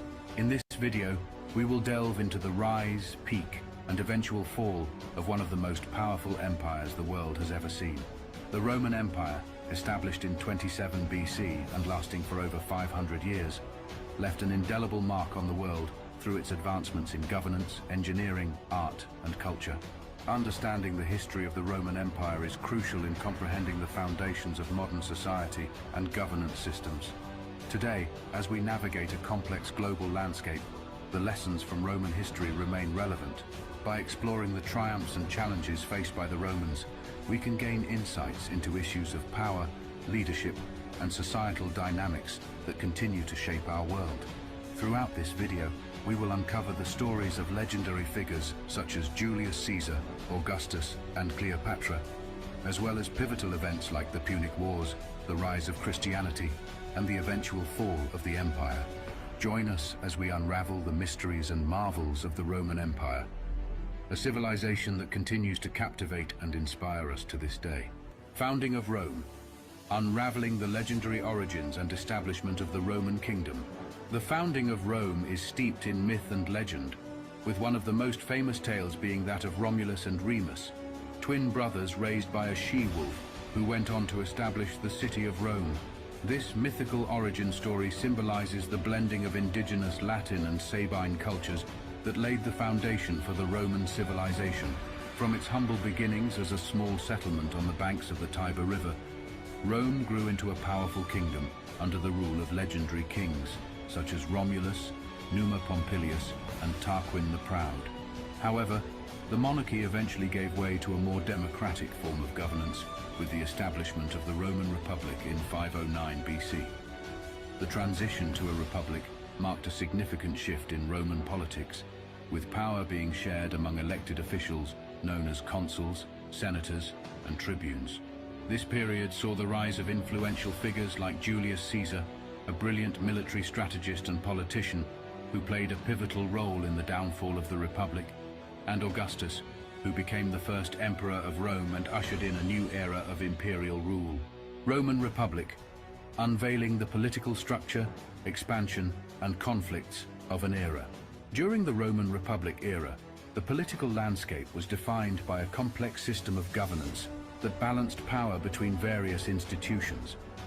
At the heart of this system was the Roman Senate, a council of elders who advised on matters of state and played a crucial role in shaping Roman policy. The two annually elected consuls served as the highest-ranking officials in the Republic, wielding executive authority and leading the Roman legions in times of war. One of the most defining periods of the Roman Republic was the series of conflicts known as the Punic Wars, fought against the powerful city-state of Carthage. These wars, spanning over a century, resulted in Rome's territorial expansion across the Mediterranean and solidified its status as a dominant force in the ancient world. Amidst these tumultuous times, military leaders like Scipio Africanus and Marius emerged as key figures in Roman history. Scipio Africanus, known for his strategic brilliance and victory over Carthage in the Second Punic War, expanded Rome's influence in Spain and Africa. Marius, a populist general, reformed the Roman army and played a significant role in the social war and the conflict between Marius and Sulla. Julio-Claudian dynasty, unveiling the reigns of emperors from Augustus to Nero. The Julio-Claudian dynasty marked a pivotal period in Roman history, characterized by a succession of emperors who left a lasting impact on the empire. Augustus, the first emperor of Rome, ushered in an era of relative peace and stability known as the Pax Romana. His reign saw significant architectural projects, such as the rebuilding of Rome, and cultural developments that laid the foundation for the flourishing of Roman art and literature. Tiberius succeeded Augustus and faced challenges in maintaining the empire's prosperity. His rule was marked by political intrigues and power struggles within the imperial family, leading to a climate of suspicion and fear. Caligula, infamous for his erratic behavior and cruelty, further destabilized the empire with his tyrannical rule and extravagant projects. Claudius, often underestimated for his physical disabilities, proved to be a capable emperor, overseeing the conquest of Britain and implementing important legal reforms. Nero, the last emperor of the Julio-Claudian dynasty, is remembered for his extravagance, persecution of Christians, and the Great Fire of Rome, Pax Romana, embracing peace and prosperity in the Roman Empire. The Pax Romana, or Roman peace, was a period of relative tranquility and stability that spanned approximately 2 centuries during the height of the Roman Empire. This era, characterized by minimal internal strife and limited external conflicts, allowed for economic prosperity and cultural flourishing to thrive across the vast expanse of the empire. Under the Pax Romana, the Roman Empire experienced a period of unprecedented economic growth, facilitated by extensive trade networks, efficient infrastructure, and a common currency system. This prosperity led to the development of vibrant urban centers, flourishing markets, and a thriving artistic and intellectual culture that left a lasting impact on Western civilization. Emperors such as Trajan and Hadrian played significant roles in shaping the empire during this period. Trajan's military conquests expanded the empire to its greatest territorial extent, while Hadrian focused on consolidating these gains through infrastructure projects, like the construction of the famous Hadrian's Wall in Britain. The Pax Romana also witnessed advancements in law and governance, with the implementation of standardized legal codes, improved administrative systems, and the establishment of public works projects that enhanced the quality of life for Roman citizens. The crisis of the 3rd century marked a tumultuous period in Roman history, characterized by political instability, economic turmoil, and relentless invasions that threatened the very fabric of the empire. Succession crises plagued the empire as emperors rose and fell in rapid succession, often through military coups and assassinations, leading to a lack of stability and effective governance. External threats posed significant challenges to the Roman Empire during this time, with invasions by barbarian tribes such as the Goths and conflicts with the powerful Sassanid Empire in the east. These incursions strained the empire's resources and military capabilities, further exacerbating its vulnerabilities. In response to these crises, several reforms were attempted to address the empire's weaknesses. Emperors sought to stabilize the economy through currency reforms and price controls, while military reforms aimed to strengthen the Roman legions and fortify the empire's borders against external threats. Division of the empire, unveiling the split between the Western and Eastern Roman empires. The division of the Roman Empire into the Western Roman Empire and the Eastern Roman Empire, also known as the Byzantine Empire, marked a significant turning point in Roman history. The administrative and cultural differences between the two halves of the empire became increasingly pronounced as they evolved along separate paths. The split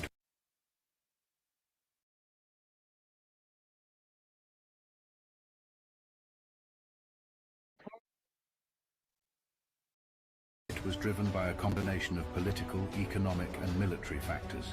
The Western Roman Empire faced challenges such as internal strife, invasions by barbarian tribes, and economic decline, leading to its eventual collapse in 476 AD. In contrast, the Eastern Roman Empire, with its capital in Constantinople, thrived as a center of trade, culture, and learning, enduring for nearly 1,000 years beyond the fall of the West. Key emperors and events played pivotal roles in shaping the division of the empire. Emperors like Diocletian and Constantine the Great implemented administrative reforms that laid the groundwork for the division, while the Council of Chalcedon in 451 AD further solidified the theological and cultural differences between the Western and Eastern churches. Fall of the Western Roman Empire, unraveling the factors behind the empire's collapse. The fall of the Western Roman Empire was a culmination of various factors that contributed to its decline and eventual collapse. Invasions by barbarian tribes, economic decline, internal strife, political corruption, and administrative inefficiency all played significant roles in the empire's downfall. One of the most iconic events that symbolized the weakening of the Western Roman Empire was the sack of Rome by the Visigoths in 410 AD. This devastating event, along with subsequent invasions by Vandals, Ostrogoths, and other tribes, further destabilized the empire and eroded its power and influence. Political corruption and administrative inefficiency plagued the empire, leading to a breakdown in governance and a loss of public trust in the ruling authorities. The inability to effectively manage internal affairs and external threats exacerbated the empire's vulnerabilities and hastened its decline. Despite its collapse, the Western Roman Empire left a lasting legacy on European history. Its legal system, language, architecture, and cultural traditions continued to influence the development of Western civilization for centuries to come, shaping the foundations of modern Europe. Byzantine Empire, embracing the legacy of the Eastern Roman Empire. The Byzantine Empire, the continuation of the Eastern Roman Empire, emerged as a distinct and enduring civilization that preserved and transformed many aspects of Roman traditions and culture. Despite the division of the empire, the Byzantines maintained a strong connection to their Roman roots, embracing classical art, literature, and legal systems while incorporating Greek influences into their society. Emperors like Justinian and his formidable wife Theodora left a lasting impact on the Byzantine Empire. Justinian's reign was marked by ambitious military campaigns, legal reforms, and the construction of the magnificent Hagia Sophia in Constantinople. Theodora, known for her intelligence and political acumen, played a significant role in shaping imperial policy and advocating for the rights of women and marginalized groups. The Byzantine Empire also made significant contributions to religious and artistic developments. The spread of Orthodox Christianity as the state religion influenced all aspects of Byzantine life, from politics to art and architecture. Iconography, mosaics, and religious texts flourished, creating a rich artistic tradition that continues to inspire artists to this day. Conclusion. Reflecting on the rich tapestry of the Roman Empire's history. As we conclude our exploration of the entire history of the Roman Empire, we have journeyed through a rich tapestry of events and eras that shaped one of the greatest civilizations in human history. From the legendary founding of Rome to the heights of the Roman Republic, the challenges of the Julio-Claudian dynasty, the stability of the Pax Romana, and the eventual decline and division of the empire, each period has left an indelible mark on the world. The Roman Empire's legacy endures in numerous aspects of modern society, from governance and law to architecture, language, and culture. Its influence can be seen in the foundations of Western civilization, shaping political systems, artistic traditions, and philosophical thought for centuries to come.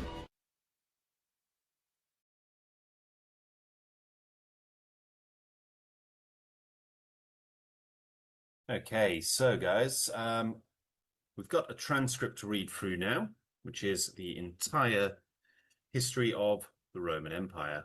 So we can see this transcript right here with various words pulled up, which will be defined in on the next section, which is the vocabulary bank.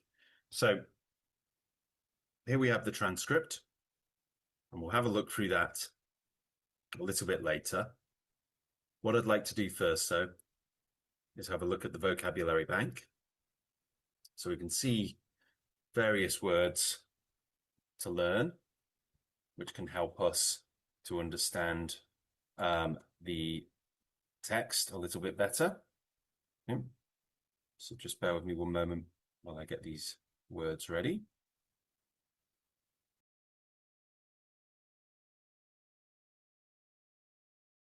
Okay.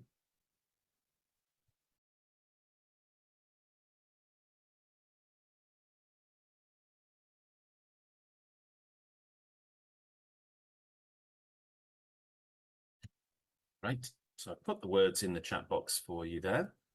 Let's go through some games now. So let's start with a simple game of tic-tac-toe. Okay. So let's start by choosing a square. So just to make this a bit simpler, let's have squares A, B, and C. And then we'll have squares 1, 2, and 3. So let's bring that one up a little bit. Okay, so let's start by choosing a square. Can someone choose a square for me? Like A1 or B2 or C3 or any of the squares? choose A1. Great choice, A1. Okay. So this is, and we've got to be quick, the act, process, manner, or power of exercising authority and control, government. What could the word be? Quickly. Come on, guys. Oh, too late. Okay, we didn't get that one. Let's try another word. Sorry, another square. So which square should we choose? B2. B2, okay. Anything that is passed down or received from ancestors or from people who have come before. Legacy. Legacy is the word. Well done. Okay, so we got that square. Let's choose another one. B1. B1, okay. A story, theme, or personage that may or may not be factual, preserved in oral or written form as an embodiment of a people's ideals and accepted truths. So this is it's a myth. Yeah, a myth. A story that may or may not be true, usually related to the folklore or culture of a country. Very good. Choose another square, guys. B3. B3, okay. To strengthen or secure, make solid or stable. Legacy. Consolidate. Consolidate, very good. And you can see the word solid in there, which means to bring everything together and make it safe and secure and bring it all together. Great job. Okay, let's try another game. Choose a square. B1. B1, okay. Having meaning, meaningful. Significant. Significant, well done. Choose another one. B2. B2, an enduring result of a past event. Legacy. A legacy, very good. All right, choose another square. B3. B3, a succession lasting several generations of rulers from the same family or group. Dynasty. Dynasty or dynasty, yep, very good. That's almost like a family lineage of rulers, very good. Let's try another one. Choose a square. C1. A1 or C1? Did you say C1? Yes. C1. The improvement of wrong or bad conditions, especially by political means. So making things better politically. It's not pivotal, it's reform. Reform. When we reform things, we make things better. Choose a square. C2. C2. To be a symbol of. Symbolize. To symbolize, to show something in a symbolic way. Next one. C3. C3. Grow weaker or diminish gradually. Fine. Decline. Very good. Yep, well done. Good job, guys. Okay, choose another square. B1. C1, okay. Critically important or crucial, on which something is contingent. So it's pivotal, soft eye there. Pivotal. Yep, very good. Choose another square. C2. C2, okay. Making or leaving a permanent mark. Indelible. Indelible is right. Well done. So something that leaves a permanent mark. Very good. Choose another square. C3B. C3. Okay, good. To combine into a whole or mass. To unify. Legacy. It's not legacy. Consolidate. Consolidate. Yep. To make one thing solid. Yep. Very good, guys. Good job. All right. Let's try another one. Choose a square. A1. A1, good. Not prideful or pretentious. Modest. Humble. Humble, very good. Choose another square. A2. A2, okay. Incapable of being removed or obliterated. Permanent, something that won't go away. Indelible. Indelible, very good. Indelible. Choose another square. A3. A3. The state of being vulnerable, a weakness. Vulnerability. Vulnerability, very good. All right, good job, guys. All right, choose a square. B1. A1. Anything contributed or created by someone who is no longer living or active and which continues to be of influence or impact. Might. Not a myth, no. Legacy. Legacy, yeah. What is left after you die? Right, very good. Choose another square. A2. A2. Movement downwards. Decline. Decline, very good. Choose another square. A3. A3, very good. An act of entering into the territory of others with the intention of overtaking. An act or an invasion. Well done. Spectacular, guys. Really good. Okay, choose another square.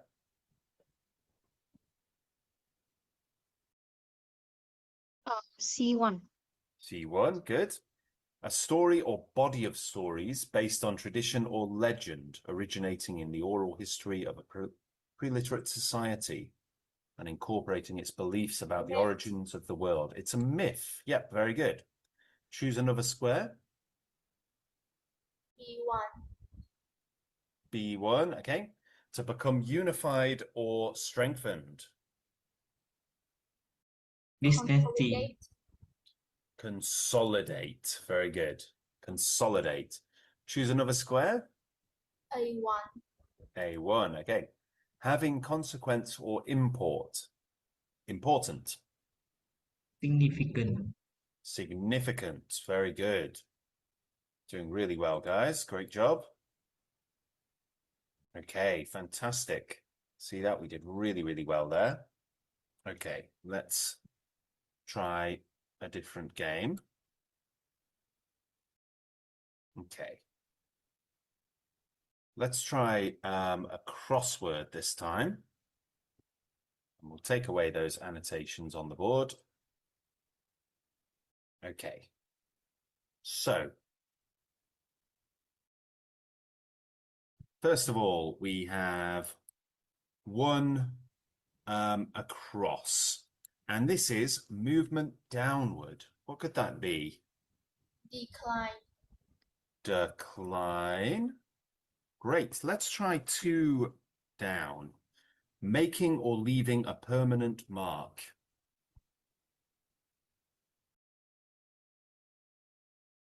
Indelible. Oh, gotta go down the right way. Indelible. Well done. Let's try three across. Not prideful or pretentious, modest. Humble. Humble. Well done. Humble. Great. Let's try four across. To be a symbol of. To represent something. Yep, is to symbolize. Great. Let's try five down. An act of entering into the territory of others with the intention of overtaking. Invasion. Invasion. Very good. Eight across. Let's try eight across. To become unified or strengthened.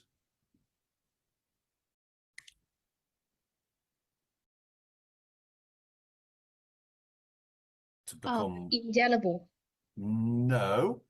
Indelible is more like being permanent. This is more about bringing everything together into one solid group. Consolidate. That's great. Consolidate. Fantastic. 6 across, let's try it. Incapable of being removed or obliterated, permanent.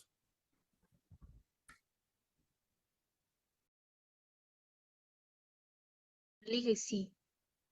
Not legacy. It's one we've already had in this crossword. Invasion. Not invasion.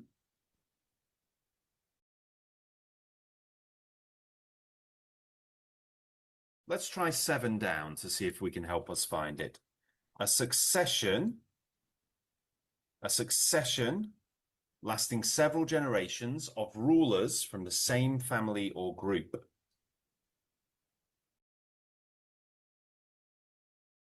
Dynasty. Dynasty, well done. Very good.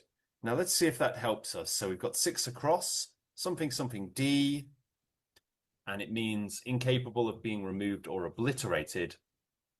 Indelible. Indelible, well done. Indelible, great job. Let's try 13 across now.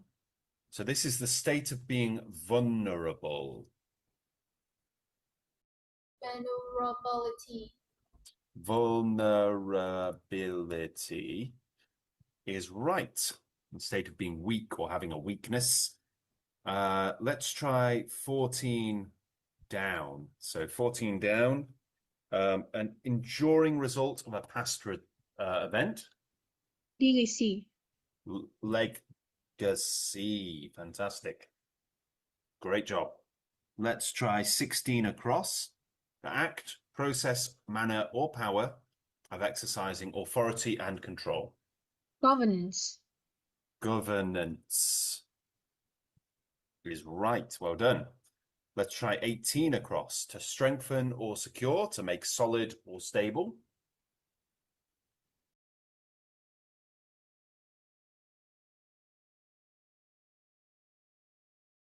Consolidate.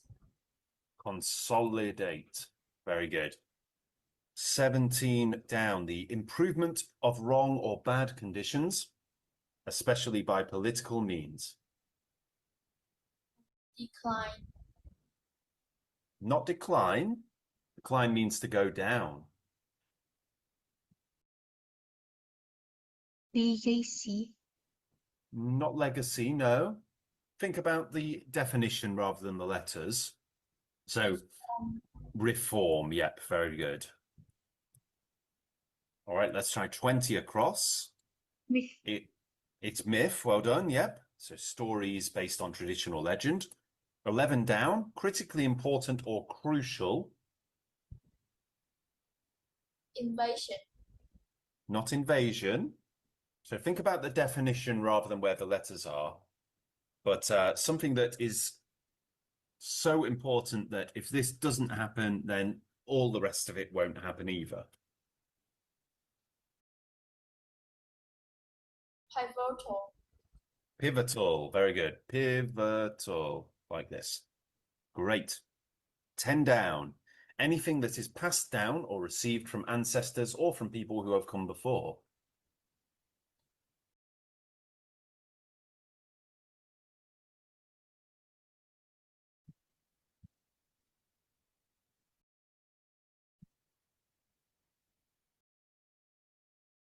What do we think? Legacy. Legacy. Very good. 9 down. To grow weaker or diminish gradually. Decline. Decline. Well done. 12 down. Anything contributed or created by someone who is no longer living and active, which continues to be of influence or impact.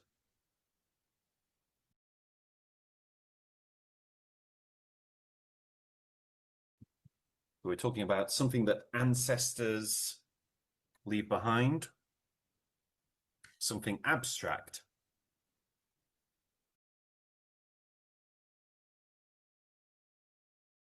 Pivotal. No, not pivotal. Think about the thing that is left behind, the stories that are left behind. Legacy. Legacy, very good. Okay, let's try 15 down. Having meaning, meaningful.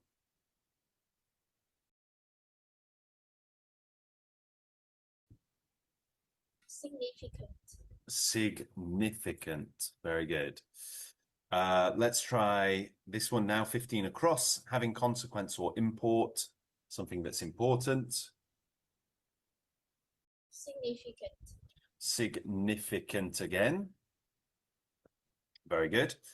21 across, combine into a whole or mass, unify. Consolidate. Consolidate, very good. And then 19 down, a story, theme, or personage that may or may not be factual, preserved in oral or written form as an embodiment of a people's ideals and accepted truths. Myth. It's a myth.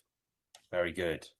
Great job, guys. Well done. So there we go. We've got all of our words there, and we've learned them very, very well.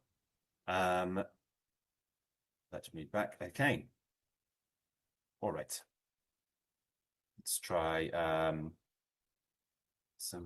let's try the matching fill in the blank. Let's try. So fill in the blank. We're going to try to use these in the correct place. Okay. So the German something of Poland took place in 1939.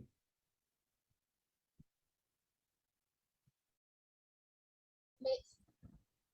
Not myth. So Germany went into Poland without Poland's permission. They were not Legacy. wanted. Sorry? Legacy. Not legacy.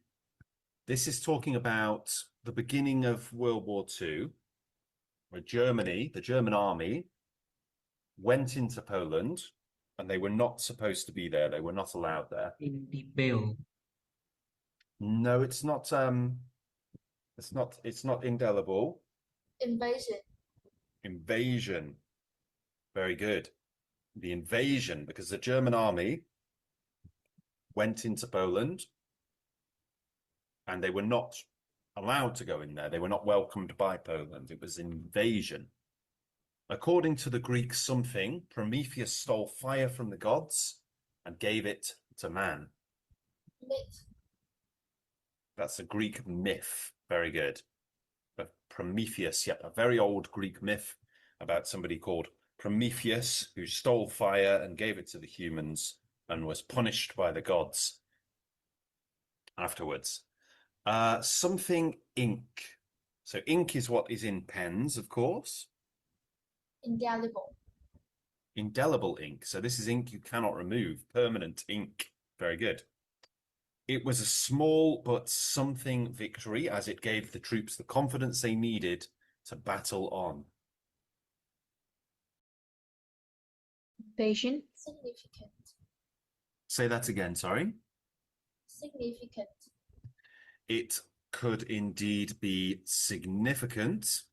And there's another word you could use. It's not actually up here, but there is another word that could work too. Any idea what that word could be? It's not one of the words you can see on screen. Begins with a P.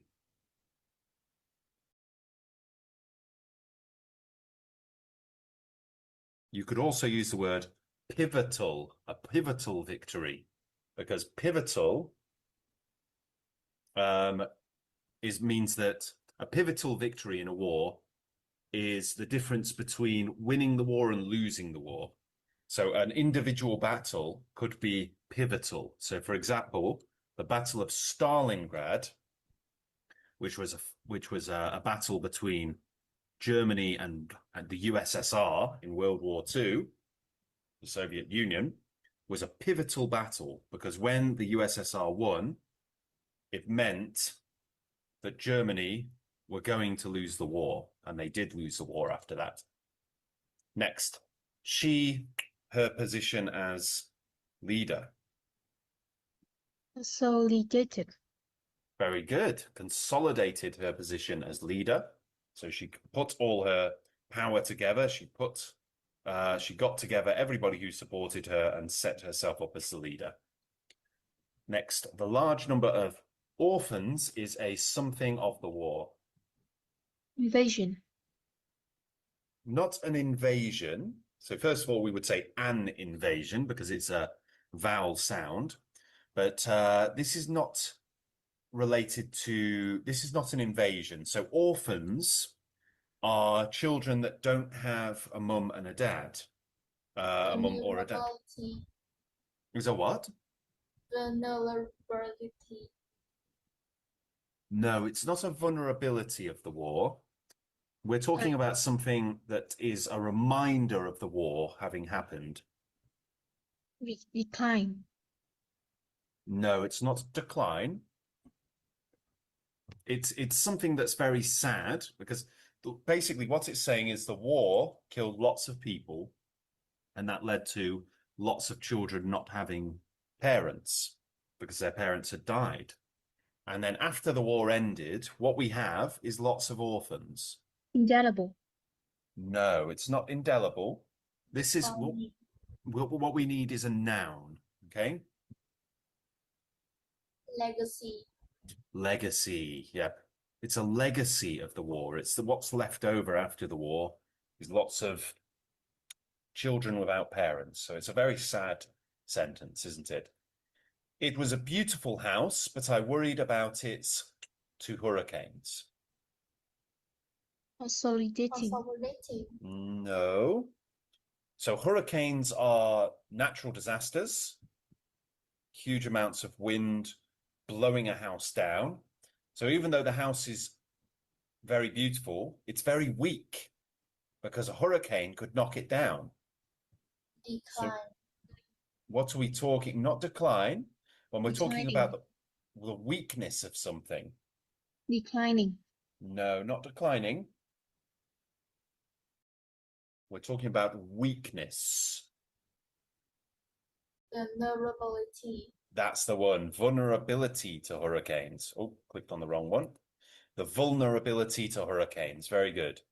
The union leaders are something, several small unions.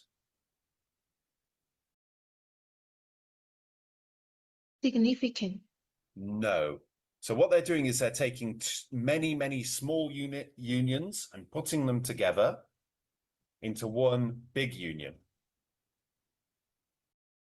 Declining. No. What do we do when we take lots of things that are far apart, put them together into one solid group? Consolidating. That's the one, consolidating. We use the continuous verb there. My father's health is something and he can no longer live alone. Decline. Declining. Very good. This chart shows the something in profits over the last 6 months.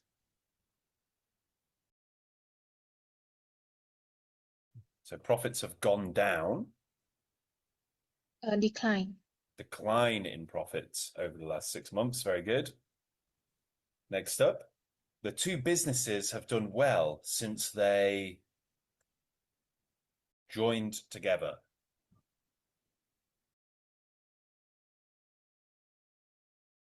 Consolidated.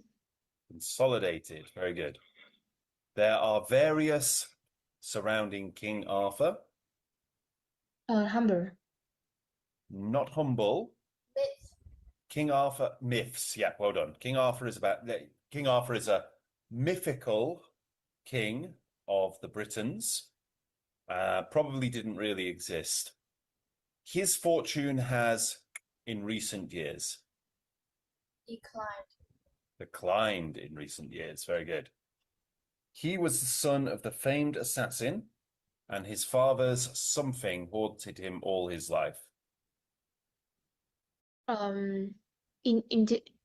Indelible. Not indelible. Indelible is an adjective. We need a noun.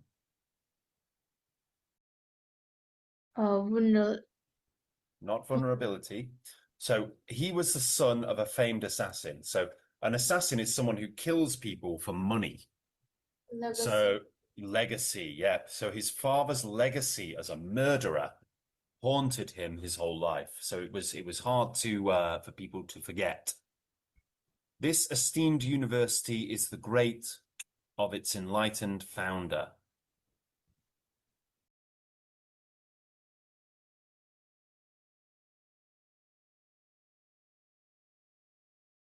Legacy. Is the great legacy of its enlightened founder. Well done. These beloved traditions are part of our cultural what? Myths. Not myths. Consolidated. Nope.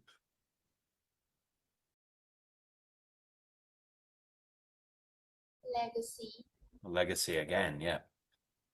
She hid her something by pretending not to care what people said about her. Humble. Not humble. Humble is something you are. Vulnerability. Vulnerability, yep. So she didn't want people to know she did care about what people said, so she pretended she didn't. Although he was rich and powerful, he remained a man. Humble. A humble man. Very good. The fact that the window was open was not to us at first.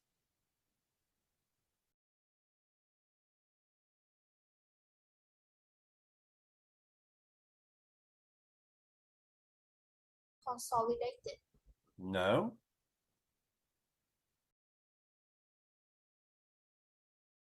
So this is sort of like not important. The fact that the window was open was not important. Significant. Significant. Significant to us at first. Very good. He was still tortured by memories of the war. Indelible. Indelible memories. Memories he can't forget. Right, very good. Let's try these last three now.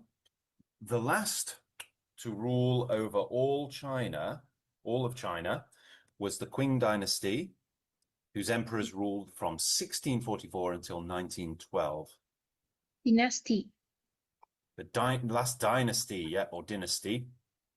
The introduction of the term rock and roll, is part of famous disc jockey Alan Freed. Pivotal. Not pivotal. Legacy. The legacy, yep, very good. The thing that he had left behind is this term, rock and roll. The role that he played in the negotiations was... Significant. Yes, but pivotal is better. So it could be significant, but pivotal, because pivotal means that if it wasn't for the negotiations, then it wouldn't have worked. So it says here, little would have been achieved. So it was pivotal that he played this role in the negotiations. Other than price, there is no difference between these products. Significant. Significant difference. Fantastic. All right, that's really good, you guys. You're doing really, really well. Now, obviously, there are lots of other games that you can play on here to learn some more of the vocabulary.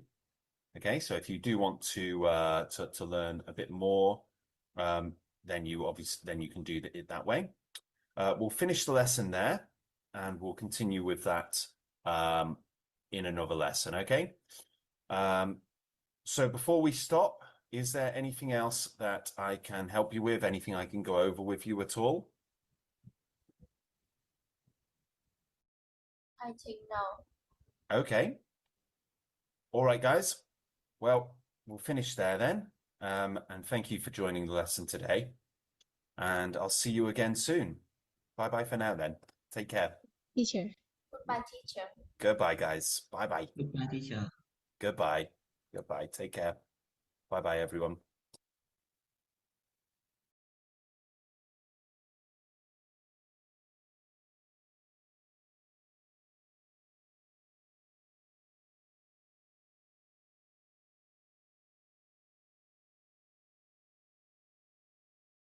Okay, guys, so we'll start today's lesson with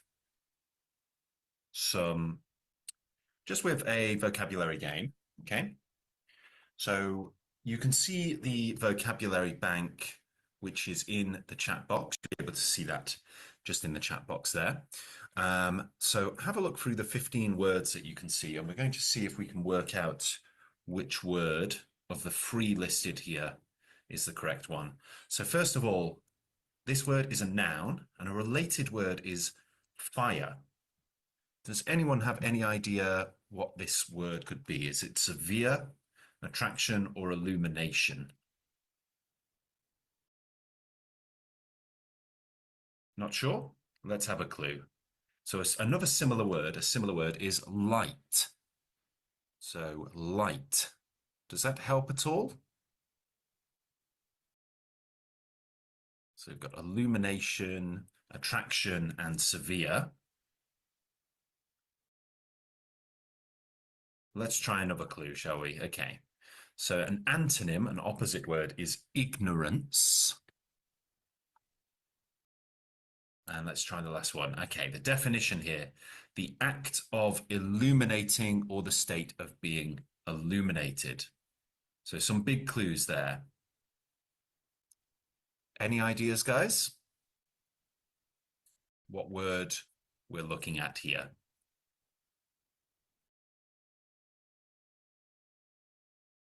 Just say the word that you think. Don't worry if you get things wrong. It's okay just to try and have a guess.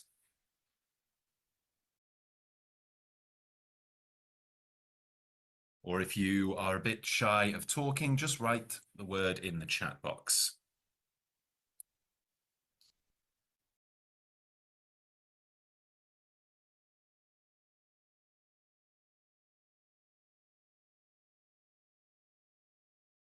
Any ideas, you guys? Okay, we've got one word in the chat box from Chi, and that's the word illumination. Yeah, so illumination is the act of illuminating or being illuminated, basically lighting something up. It also has a more abstract definition, the opposite of ignorance. So essentially, knowledge. Well done, you guys. Let's try another one. So next we have a noun. This is an arena or stadium consisting of tiers of seats rising outward, forming an open central area used for performances, contests, and the like. So this is like a kind of very much like a stadium in that the seats sort of start on the ground close together and then they get wider and wider in the circumference. Yep, well done, guys. That's amphitheater. And we can see an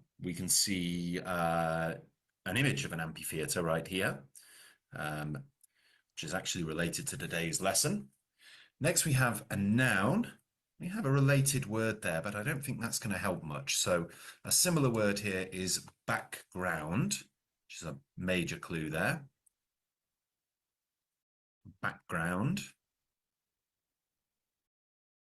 So we're talking about something that goes behind. Yep, the word is backdrop, very similar word. A curtain at the rear of a stage setting upon which are painted elements of the setting, such as windows, furniture, the sky, or the like, often used in theatre.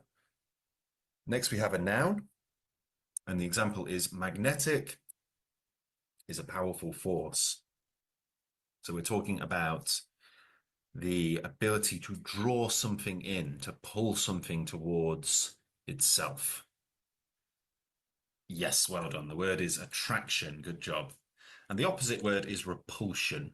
So push something away. Very good. Next, we have a noun, and a related word is artisan. So an artisan is someone who's very, very good at what they do, usually a manual physical skill, usually one where you create something. Yep, we've got craftsman. So a man, or rather a person, who practices a craft or skilled trade. Very good. All right, well done, guys. Now we're going to buy some powers to just make the game a little easier. We have an adjective here and a related word is delectable. So when we describe something as delectable, we're usually talking about food that we really like, really delicious food. So what kind of adjective here could that possibly match up with? Only one of these words is an adjective, so that's a major clue. Which word could it be? Yes, well done. It's enjoyable. And some similar words are pleasing or entertaining. Very good. Next, we have a noun, and a similar word is captive. So a captive is someone who is basically restrained against their will. It's a prisoner. Well done. Somebody who is held under close guard or restraint, especially while on trial for a criminal offence, after conviction of a crime, or as an enemy during wartime. Very good. So the example there is the captive in handcuffs was marched into the room. Next, we have a transitive verb, and a related word is maintain. So when we maintain something, we sort of keep it going, keep it working, keep it operable, keep it alive. And the word is, yes, well done, preserve. A similar word is to conserve. And the definition here is to protect from injury, harm, or mishap. Very good. So the example, using this polish will help preserve the wood. Very good. All right, next we have a noun. And the example here is the troops engaged in heavy that day. So what could that mean? The troops engaged in heavy something that day. Combat is right. Yep, combat, fighting, conflict. And the definition here is fighting as between warring opponents. Very good. All right, let's proceed. Next, we have a noun, and a related word is belligerent. Now, belligerent can also be used as an adjective, but in this case, we're talking about a belligerent, as in somebody who is fighting on one side of a war. Let's take a couple away. So we've got the word gladiator or the word complete. So I'm going to tell you guys it's the word gladiator. So a gladiator was a man in ancient Rome who fought, sometimes to the death, not often actually, but sometimes to the death, and usually under compulsion for the amusement of an audience. Okay. All right. Let's take one more reveal. Let's have a look at this next word. It's an adjective. A mechanic needs a something set of auto wrenches. A mechanic needs a something set of auto wrenches.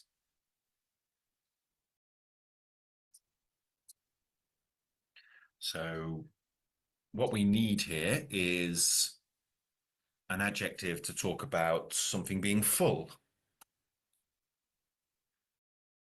Not amphitheater. Let's have some clues. So a similar word would be all. A synonym would be whole. And the definition, lacking no necessary elements or parts. So when something is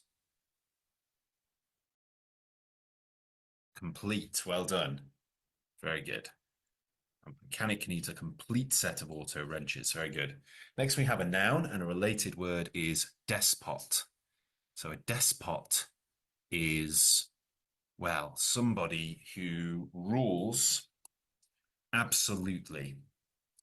So let's have some, a similar word is king. Yes, and you guys have worked it out.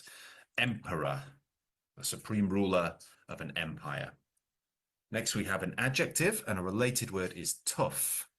Tough. So let's have some clues for that one. A synonym is rigorous, and the definition, extremely harsh, extremely strict, harsh, or rigid. It's not the word combat, although I can see why you've made that connection. Combat is actually a noun, and this is an adjective. So we're describing a noun. The example here is his father was a judge of his friends.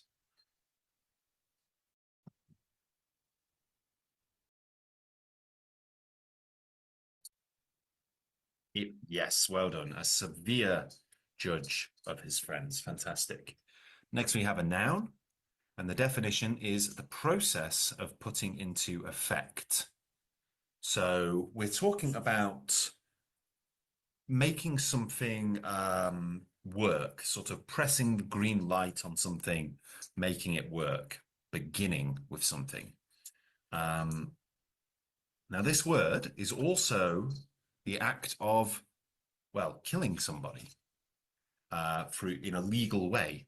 When somebody is executed, their life is ended in accordance with the law. So execution is also the process of putting into effect.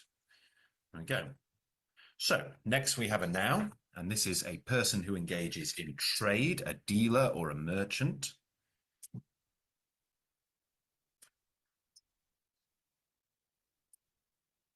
Very good. A trader, a merchant or a middleman. Very good. All right, great stuff, guys. Well done. We're doing well. That's level 4. We're up to. We've finished that now. Now let's try using these words in context. Okay, those are definitions. So let's go through the definitions first, and then we'll try some context stuff. So amphitheater is the answer 1, 2, 3, or 4. You can just write the number. Which one is the correct answer here for amphitheater? Yes, it's an arena or stadium consisting of tiers of seats. Very good. Next, we have attraction. What is attraction? And again, just write the number. You don't have to write out the whole definition. It's the power of attracting, the power of drawing people in. Well done, guys. Next, we have backdrop. So backdrop, what do we mean by backdrop?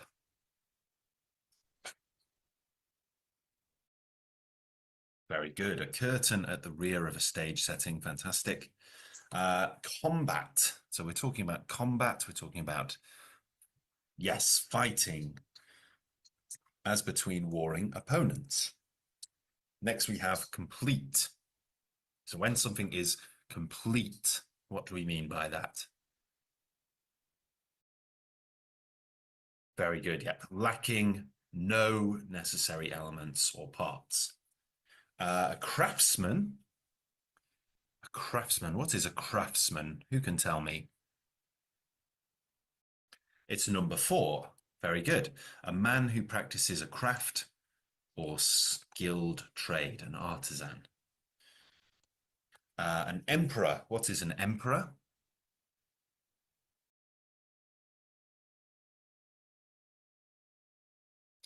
That is the supreme male ruler of an empire. If it's female, we would have the word empress.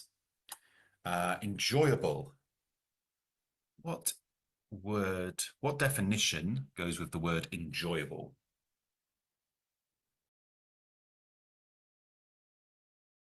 It's pleasant or entertaining. Very good. Execution, not the definition where we mean killing someone with the sanction of the law, but the process of putting into effect. Well done. And a gladiator. What is a gladiator?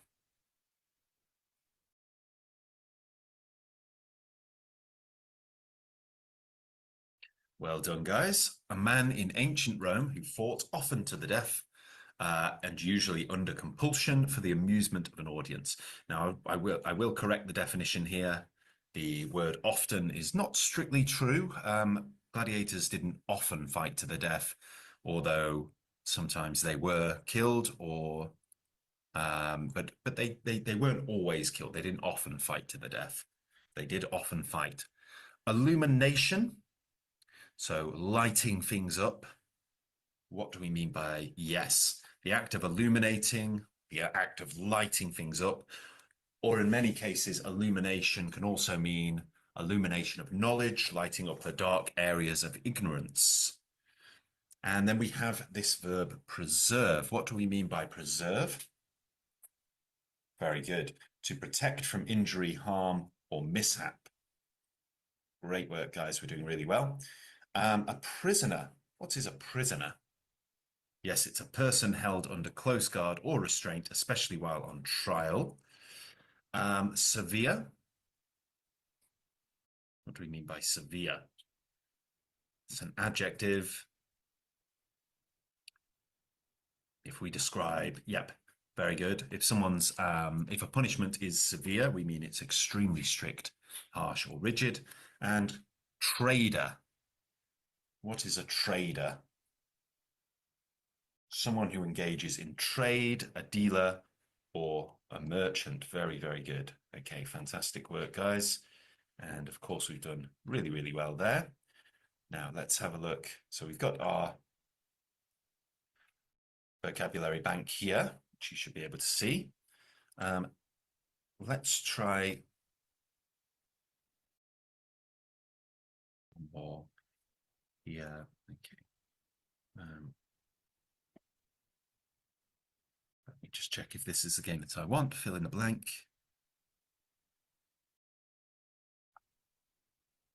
Down.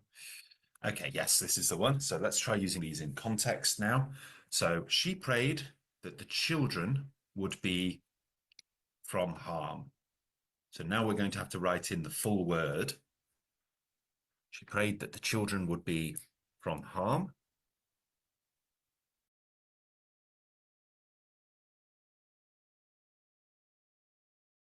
Now you can use the same word more than once in this activity. It's not the word severe. Severe is an adjective. We need a past tense verb, because we can see here this says prayed, which is past tense. Yes, so the word is preserved. Now remember, guys, there might be different forms of the same word, like prisoner and prisoners, or the same word may be used more than once. Next, we have the troops engaged in heavy that day.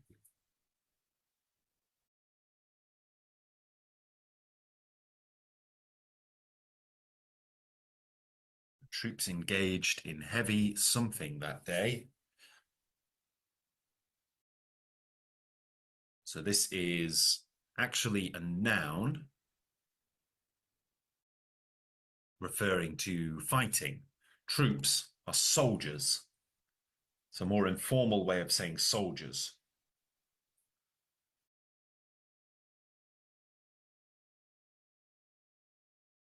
Not sure? Not execution. Let's try number 3. Let's see if we'll come back to that one. So magnetic is a powerful force. So this is the force of drawing things in, pulling something towards. It's attraction. Well done. Magnetic attraction is a powerful force. His father was a judge of his friends.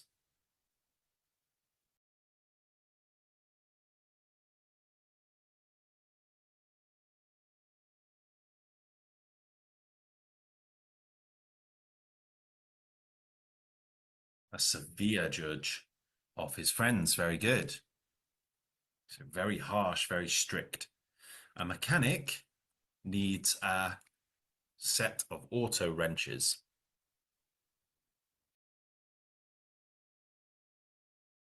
So if you're a mechanic, you need to have all of the tools, not just some of them, but all of them.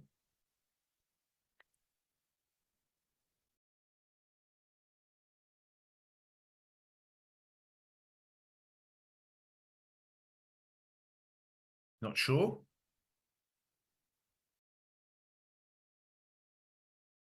We'll come back to that one, okay? It's not execution. Let's try this next one. We're allowed to exercise in the yard. So what group of people are allowed to do exercise in the yard? And this is a plural. It's prisoners. Very good. And we can tell it's prisoners and not prisoner because it's were and not was. Punishment for even small crimes could be in those times.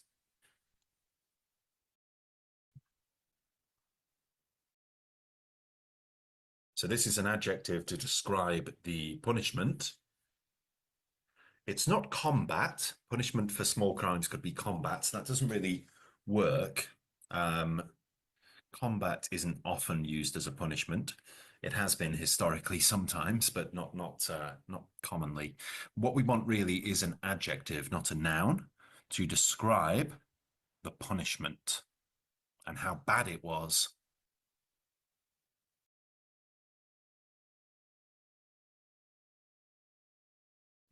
So it's not preserved. We need, again, preserved isn't the right sort of thing we're looking at here. We're looking for an adjective to describe something as being particularly cruel or harsh or strict.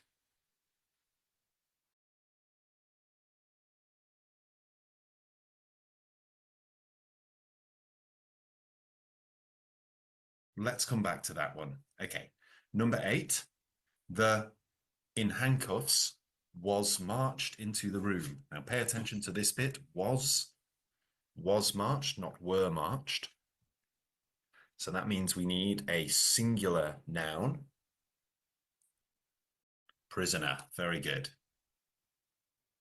Next one. The Allied were housed in rough barracks. Now barracks are like the houses that soldiers stay in temporarily in the army.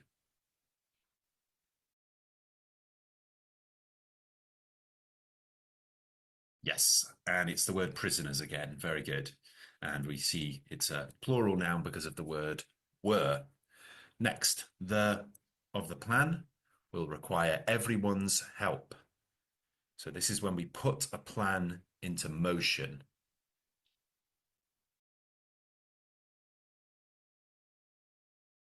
Not complete.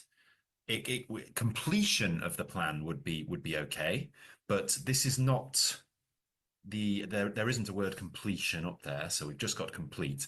That's not the one. Execution, well done, is the right one. The execution of the plan will require everyone's help. Right, let's try this one again. So the troops engaged in heavy something that day. The troops engaged in heavy. The word means fighting. Yes, it's combat. Well done. And then a mechanic needs a set of auto wrenches. A complete set of auto wrenches. Very good. Oh, let me put that in properly. Fantastic work, everyone. Oh, well, there's one more. Punishment for even small crimes could be in those days. So we're thinking of cruel punishment, strict punishment, very nasty punishment.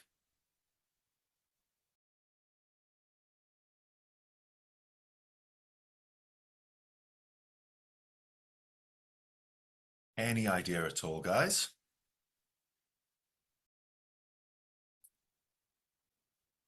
The answer is severe. Severe. We're describing the punishment, the noun punishment, as severe, adjective severe. Okay, let's try the last 4 now.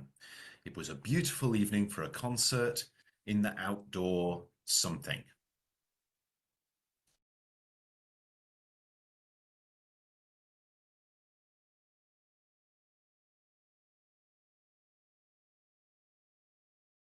So a concert, it's like a big musical event. Amphitheater, very good. Kind of like a stadium. Using this polish will help the wood. Preserve the wood, very good. Her son had died in combat in Italy, well done. Without giving this information, the report is not Complete. Very good. All right, well done, guys. Great job. Now, what we're going to do now is we're going to watch the video about the Colosseum, and it will contain all of the vocabulary words we've just learned. So now we can see them in context once again on the Stax English IELTS Master Course. So let's watch that from the beginning. And we'll put the subtitles on too.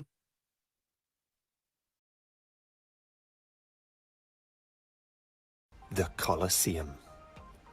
Always at the top, smack bang in the middle of Rome, you'll have no trouble getting there. With that being said, here are a few facts to know. The Colosseum is an amphitheater and was built and added to by a number of Roman emperors over the years. In the Colosseum, gladiators would fight, battles would be replayed, and executions would be shown. Underneath the Colosseum, prisoners awaited death. Animals from around the world were caged, and gladiators prepared to enter the arena.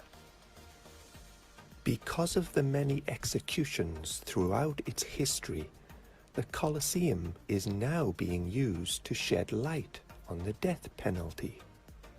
When a prisoner anywhere in the world has their death penalty sentence changed to a less severe sentence, the Colosseum's nighttime illumination changes from white to gold.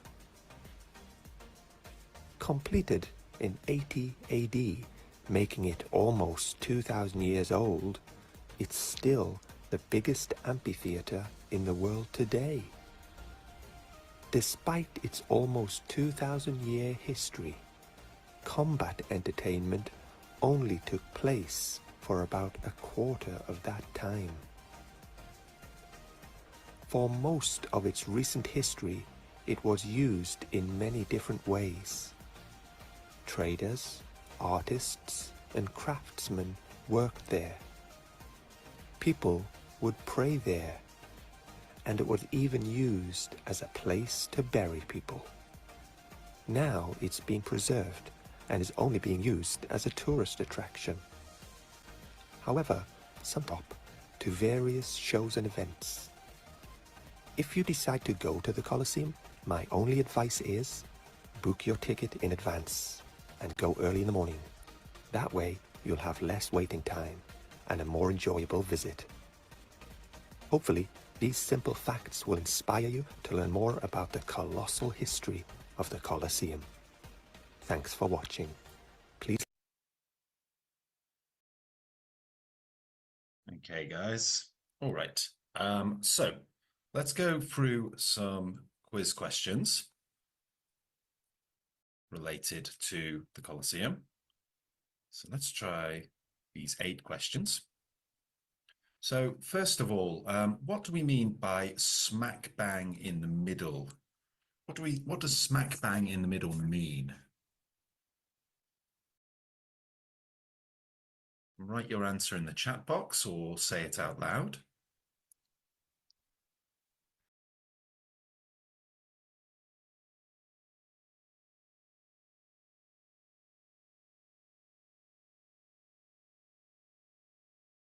So is it nowhere even close to the center, close to but not exactly the middle, or directly in the center? So we can write A, B, or C just to save time.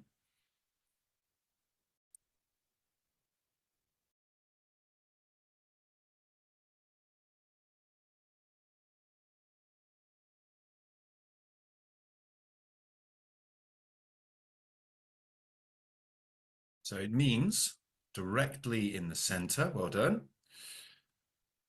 Smack bang in the middle. It's an idiom for directly in the center. You'll have no trouble. What does that mean? Does it mean it will be hard, it will be easy, or it is illegal?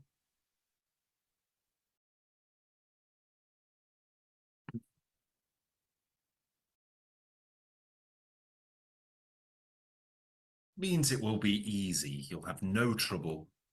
Means it will be easy. Okay. What does shed light on? What does that mean?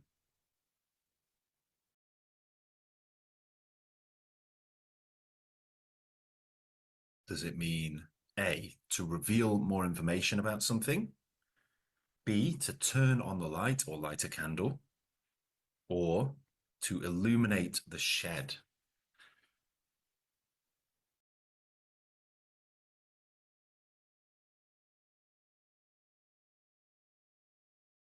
What do you think? A, B, or C? It means to reveal more information about something. Well done.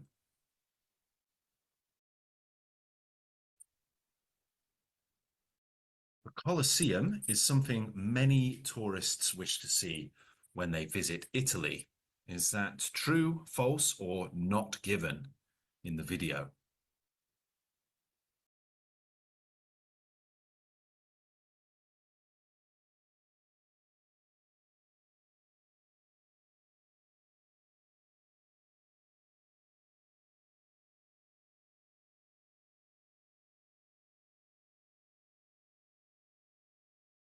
What do we think? True, false, or not given? So Quinn is saying it's true. Let's have a look. Quite correct, yep. The Roman Emperor Vespasian started building the Colosseum. True, false, or not given? Now remember, when we do an IELTS reading test, we have to listen for information that is given or information that is contradicted and directly said to be false, or we also ought to check whether the information is there at all, any information about it. So even if you know something to be true, or know something to be false, or believe something to be true, or believe something to be false, that doesn't necessarily mean that you should put true or false. It might be not given. And in this case, there's nothing about the Roman Emperor Vespasian. And you can check the text by looking for the word Vespasian, because you can't really change that to anything else. You can't change the meaning of that word to any kind of synonym, because it's a proper noun. So question 6, gladiators fought, battles were reimagined, and executions occurred in the Colosseum. Is that true, false, or not given?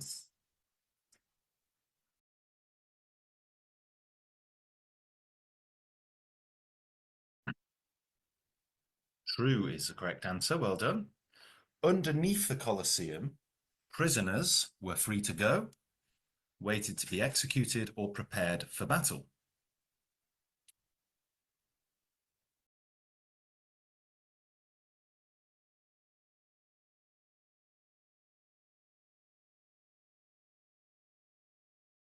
What do we think? Waited to be executed is correct answer. Well done. And underneath the Colosseum, animals from around the world were locked up, fighting gladiators or awaiting execution.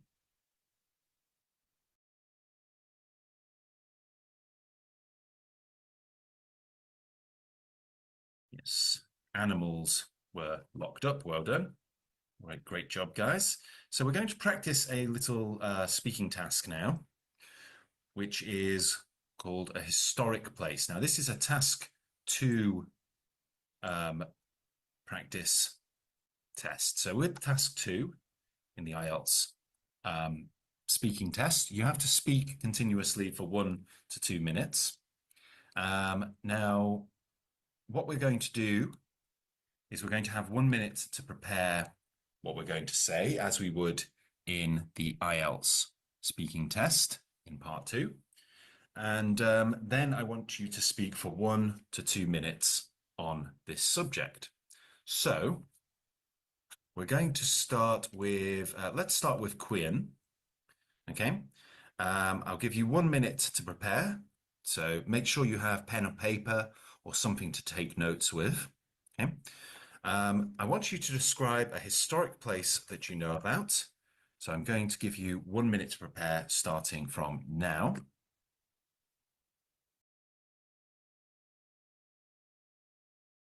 Okay, if you could begin speaking now. Okay. The Colosseum, also known as a Flavian amphitheater, is an enduring symbol of the Roman Empire grandeur and complexity.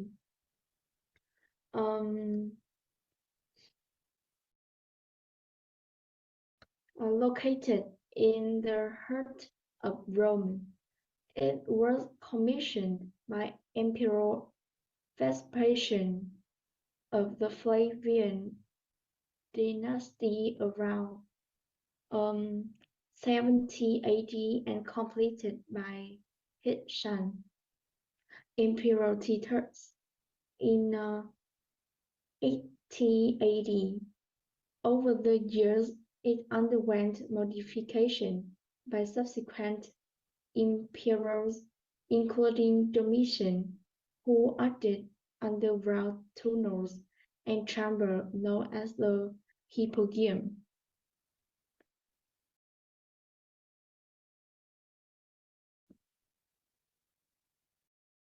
Okay, so Quian, the aim of part 2 is to be able to speak about the subject that's presented in your own words. Okay, so what I believe it sounded like you were doing there was reading from a text, and that's not really what we're looking for in the IELTS test. Obviously, when you go into an IELTS speaking test, you will not be allowed to take anything with you, which you will just have the 1 minute provided to make some notes about what you're going to say.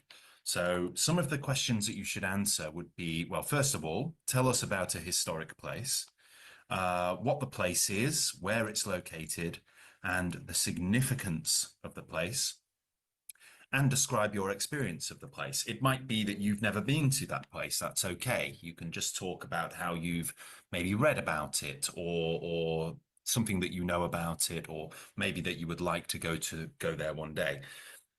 What we want to avoid when we're doing the IELTS speaking test, we want to avoid rehearsed answers, okay? So we never know really what we're going to get. We can't be 100% sure what we're going to get. So trying to rehearse an answer for an IELTS speaking test is not going to work, really. So what we want to do ideally is just to talk about a place continuously for 1 to 2 minutes, answer some questions about it, and not I don't want you to sort of look something up and read it to me word for word, because it's quite clear to an examiner when someone is doing that, because there will be, first of all, the grammar is usually flawless, but not just flawless in a way that it's spoken flawlessly, that it appears to be written flawlessly as well. And it comes up, the speaking itself comes off a little bit unnatural, because it is quite clear that the person is reading it, you understand, and they may use terms which they don't fully know.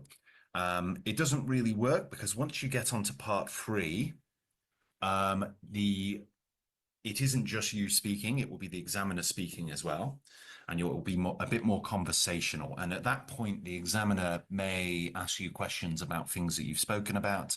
And if you're not entirely familiar with it, it will betray the idea that it will betray the fact that you've rehearsed an answer. So we want to avoid rehearsed answers, okay? So let's try this again. This time, let's try it with Chi. So Chi, I would like you to describe a historic place that you know about. You should say what the place is, where it is located, and what is the significance of the place, and your experience of the place. Okay, so I'll give you a minute to prepare, Chi, and you can take some notes. Your minute starts now, okay? Okay, so if you could begin speaking now, please. Yes. I think a historic place that I know about is Lam Kinh Historical Site, and it's located in Thanh Hóa Province, Lam Sơn Town. I think it is so important with our traditional because this is one of the historical relics of Thanh with a long history. It's commemorate the majesty of heroes who came before, and the experience when I came here is everything is so historical. I can see the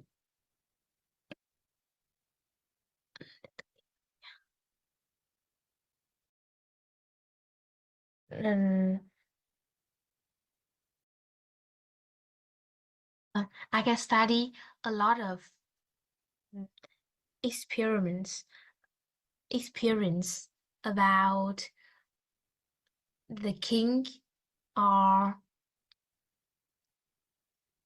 I think that's okay. Okay, so you you spoke there for a minute and a half, which is good. Ideally, we want to try to get up to that 2-minute mark, but you can see there that you self-corrected a number of times. You made sure that you were talking in the past tense where necessary, and you were able to go through all of the questions that are presented. So you're doing well there, Chi. Next, I would like to hear from Vutandat. So I'd like to you to take 1 minute to prepare and then speak for 1 to 2 minutes, ideally as close to 2 minutes as possible, about a historic place that you know about. So Vutandat, I'm going to give you a minute to prepare, and then I want you to speak afterwards, okay? So your minute begins now. Okay, if you could just begin speaking now, please. Yes. In my country, we are many historic places such as Lighting Pagoda, King Ting Le Temple. Especially, we have one pillar pagoda. It has been around for 1,000 years, and it is the part of Hanoi. Every every year, there are there are many domestic and foreign tourism coming here. It helps Vietnam tourism becomes more popular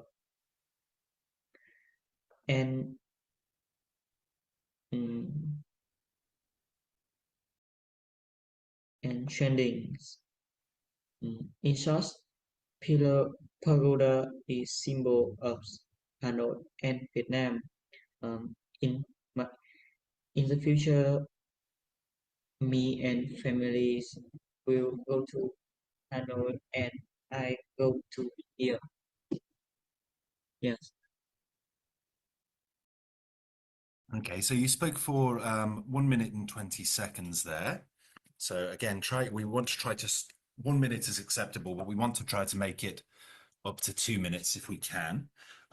You have to be careful, Vutandat, with your prepositions, your use of plurals, putting the S's on the present simple when necessary, and use of articles as well. So remember things like a and the, and correct usage of verbs when you're using the present simple, like he goes, it goes, she goes, or we go, they go, you go, and I go.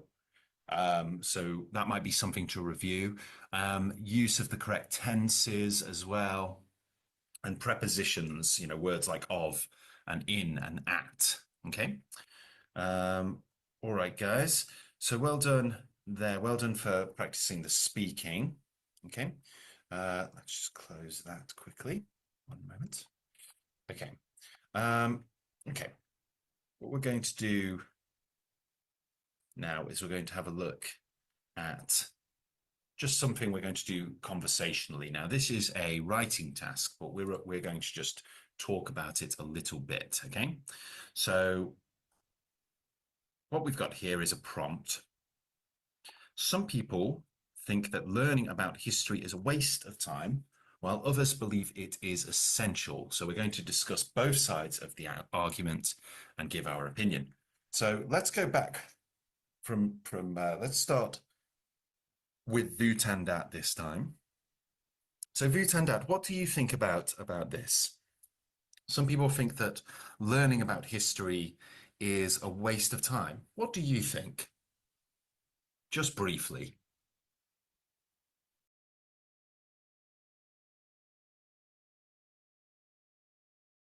Vutandat. Do you think that learning about history is something that we need to do? Do you think it's something we should be doing in school?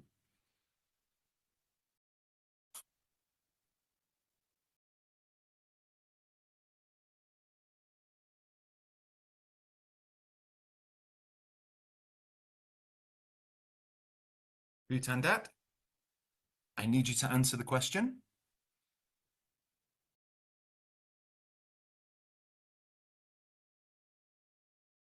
Okay, let's move on. So, Cheek, what about you? Could you tell me what your opinion is?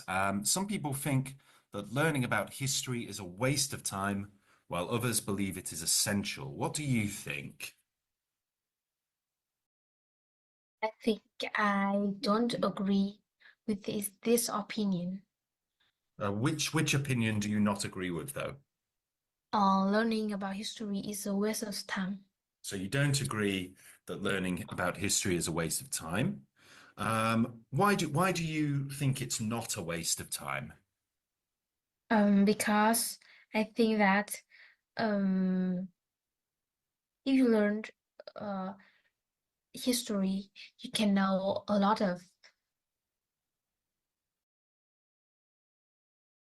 things that your I can describe this. Okay, so something that might help you here is you've made your opinion clear, and what we want to do really is provide facts, evidence, examples to justify your opinion. So you've said that history is not a waste of time. Learning about history is not a waste of time. And you were giving me some reasons why that is. Okay, so let's continue with that. So what can we learn from history?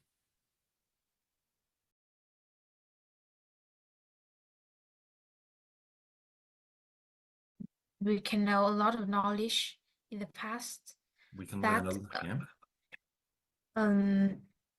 We can know a lot of knowledge in the past that can help us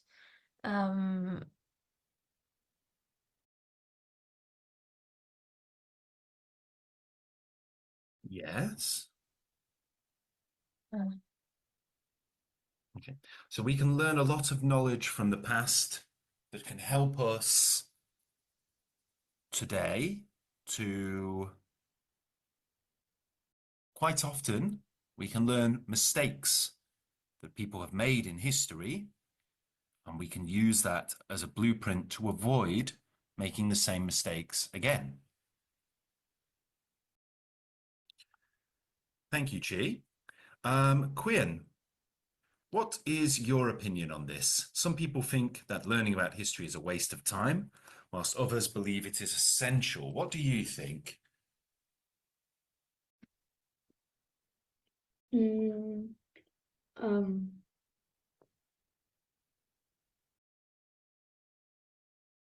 I think I don't agree because Just to be clear, sorry, Quinn. When you say I don't agree, there are two opinions stated here. Do you disagree that it's essential, or do you disagree that it's a waste of time? So we have to be clear on which opinion we're supporting and which opinion we are disagreeing with. I don't agree with some people think that learning about history is a waste of time. I don't agree that learning about history is a waste of time. Okay. Because history helps with critical thinking and provides context for the future. Very good. Okay, that's a good, very succinct, but well-worded answer. Provides critical thinking for the future. Okay. Now, one thing we can do, guys, to expand on our answers a little bit is to talk about the opposite point of view. Now, you don't have to persuade the examiner about the opposing opinion, but it's a good idea to show that you understand what the other side thinks. So we've all stated, and I agree with you guys too, that that learning about history is important. I believe it is indeed essential. I don't believe it's a waste of time, and neither do you two. So, what might be useful to enrich our argument is to state why some people might believe it's a waste of time. So, Quian, could you tell me why would anybody think that learning about history is a waste of time? Why would anyone think it's a silly thing to learn about or a pointless thing to learn about? Why people think that? Yeah, why would people think that?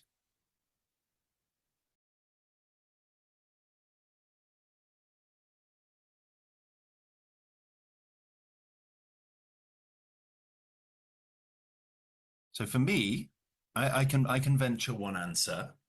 I can imagine that some people might see history as being just a bunch of events that happened a very long time ago that really have no bearing on today. And it's very easy to see that because if you go back 1,000 years and we talk about English history, we could talk about 1066, the Norman invasion, and the Battle of Hastings, and William the Conqueror crossing the Channel, and all of that. And people think, why was that important? Why does that even matter? Who cares what happens? It wouldn't matter who won the Battle of Hastings, everything would still more or less be the same. That's probably what some people would think. I personally believe they're very wrong. I think that those every event in history has had some sort of effect on what we have today. And it's very important to learn about history so that we can understand why things are the way they are today. But I can understand why some people might see it as being a waste of time or not relevant to their individual lives. What would you say, Quian? Why do you think anyone might think learning about history could be a waste of time? I think it doesn't solve current problems. Focus on memorization and seem irre- irrelevant and seem irrelevant to modern skill like technology or business. Very good. Yeah, so that's another strong argument for why learning about history is a waste of time, because people might say, why am I learning about something that happened 1,000 years ago? I want to learn about something relevant to my life right now. So that's another good argument to state the opposing point of view. Yeah. All right, guys, we're going to have to finish there. So is there anything else I can help you with or anything I can go through with you before we finish? I think no. Okay. No. All right, guys. Well, if you need anything, send me an email or message me, okay? All right. Bye-bye for now, guys. Bye-bye. Bye teacher. Bye-bye. Goodbye, teacher. Bye-bye, everyone. Take care.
and even death.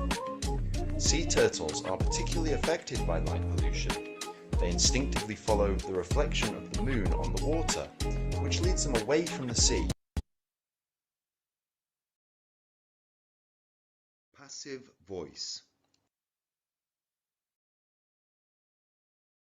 The passive voice serves several purposes in writing and communication.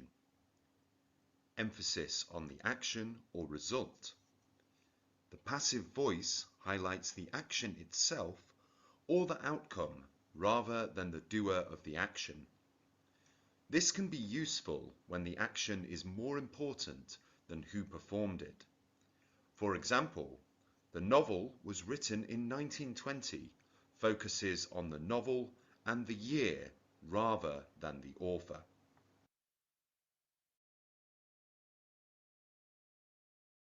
Unknown or irrelevant agent. In cases where the doer of the action is unknown, unimportant, or obvious, the passive voice allows the speaker or writer to omit the agent.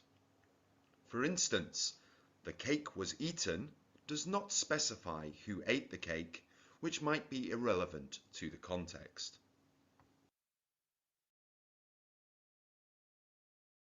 Objectivity and formality. The passive voice can lend an objective and formal tone to writing, which is often preferred in academic and technical contexts. It can make statements feel more impersonal and less biased. For example, the experiment was conducted to analyze the data sounds more formal than we conducted the experiment. Focus on the receiver of the action. In some cases, the passive voice is used to draw attention to the recipient of the action. For instance, the letter was received by the manager emphasizes the manager receiving the letter rather than who sent it. Variation in sentence structure. The passive voice can provide variety in sentence structure, helping to create a more dynamic writing style. This can keep the reader engaged, especially in longer pieces of writing. For example, the chef prepared a delicious meal that evening. The meal was served to the guests with great care. As they tasted each course, the flavors were celebrated, and the meal was praised for its presentation and taste. In this paragraph, the switch to passive voice in the second and third sentences provides a change in rhythm and focus, making the writing more interesting. In a longer paragraph, you might begin with an active voice sentence to introduce the main subject, then switch to passive voice in the following sentences to keep the focus on the action or result rather than the doers. This variation can enhance the overall rhythm and readability of the text. Overall, the use of passive voice can be a strategic choice depending on the context, audience, and desired effect of the communication. Examples: 70 of the 90 surviving Aboriginal languages in Australia were no longer in common usage amongst native people. Here, the focus is on the languages, the object, rather than who stopped using them. Only 20 out of the 175 Native American languages remain in use, the rest being functionally extinct. This sentence highlights the status of the languages rather than the actions of their speakers. The right to speak one's own language and celebrate one's own culture is a fundamental human right. This sentence uses the passive construction to stress the concept of the right rather than the actors enforcing it. The efforts contribute to prolonging the survival of these languages, allowing linguists more time to record and study them before they disappear. Although this sentence is mainly active, the allowing can serve as a subtle shift into passive when discussing the effects of the efforts on linguists. A multimedia archive has recently been created at the Max Planck Institute for Psycholinguistics in the Netherlands. This construction emphasizes the creation of the archive instead of who created it. The suppression or loss of a language can be seen as a violation of this right. The focus is on the suppression or loss being a violation rather than stating who is doing the suppressing. Efforts to document them through recordings, dictionaries and syntaxes which can help preserve them for future generations. This sentence shifts the focus towards the efforts themselves rather than the individuals making those efforts.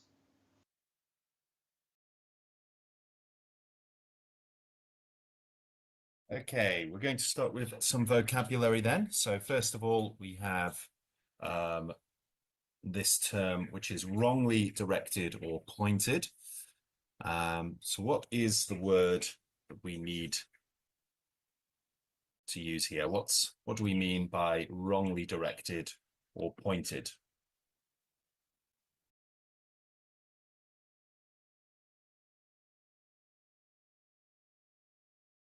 So is it misdirected, obstruct, glare, or sustainable?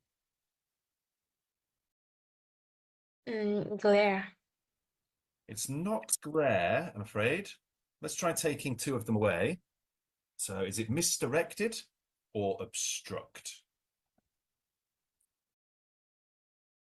What do you think the answer? Misdirected. Misdirected is right. Yeah, well done. So when something is pointing in the wrong place, misdirected. Let's try the next one. So this time you have in a harmful or negative way. So we've got sustainable, habits, hormones, or adversely. So when something is done in a harmful or negative way. I think it's adversely. Adversely is right. Adversely. Very good. So when something is done adversely, it's done in a bad way, in a negative way, a dangerous way, or a harmful way. Now, next one, able to be maintained or continued at a certain rate or level. So this is when we can keep doing something for a long time.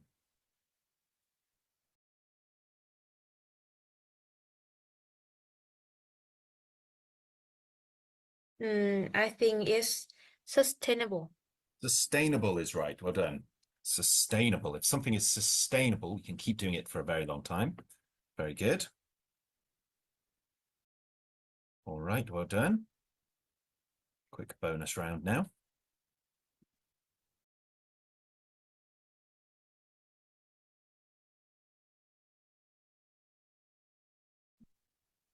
So we just have to pick the correct card, or one card.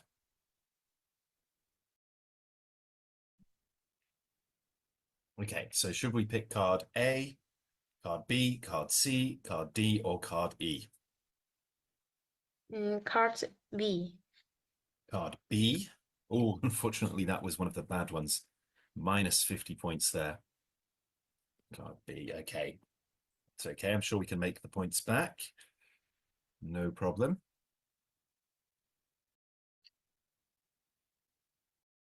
Okay, so now we have made or produced by human beings rather than occurring naturally, typically as a copy of something natural. So what adjective is used to describe something that is made by humans and may look or copy something that exists naturally? Ecological. It is not ecological. It's It's not ecological. It's something that is created by human beings, kind of like when you have grass and it's made from plastic, you know, the fake grass that you can get. Well, the proper term for that is something grass. So what do we think? Artificial. Artificial is right. Well done. Artificial grass or anything that is artificial is made by humans. So we're in this lesson, we're learning about light pollution. So we're learning about artificial light. So light from light bulbs and cars and trains and things like that. Next, we have the behavior of an animal or person in response to a certain stimuli or circumstance. So this is basically what animals and humans do regularly. Habits. Habits is right. Very good. So we're talking about habits. Fantastic.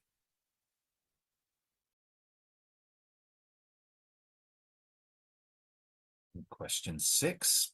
So next we have the act of interrupting something or preventing it from continuing as usual. So when you interrupt something, you get in its way, stop it from proceeding as usual, maybe stop it altogether. Does it disruption? Disruption is the act of, yes, interfering with something or interrupting something. Well done. And we had a very similar word to choose from there, which was obstruct, which is a verb rather than a noun. All right, so let's see. Can we get one of the green ones? So just try to avoid the red one.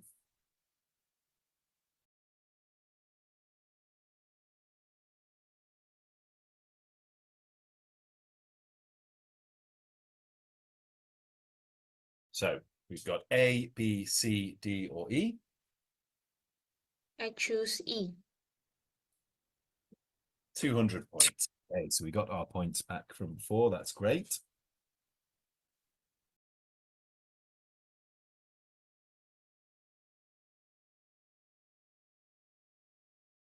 Okay. Question 7. The degree to which something can be seen or be made visible. So we're talking about the ability to see things, the description of how well something can be seen or how well something sees.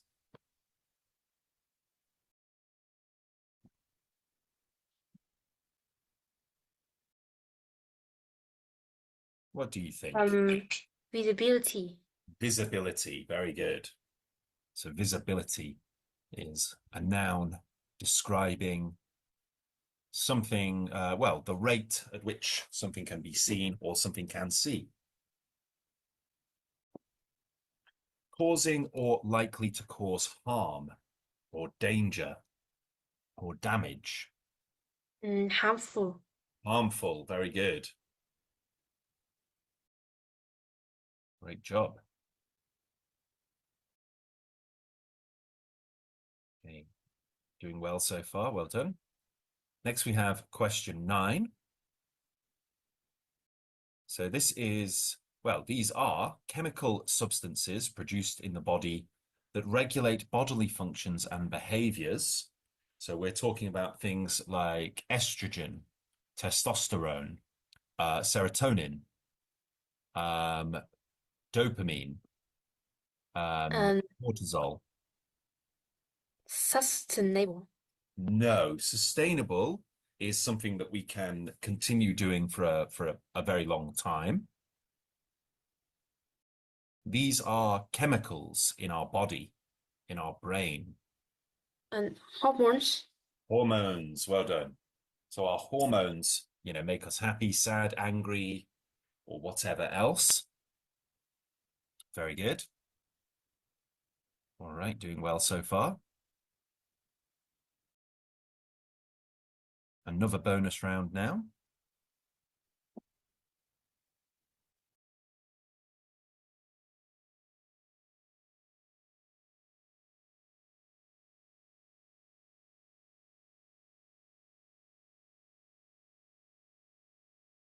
Okay, so A, B, C, D, or E? I choose B. B, okay. We got 200 points bonus there, very good.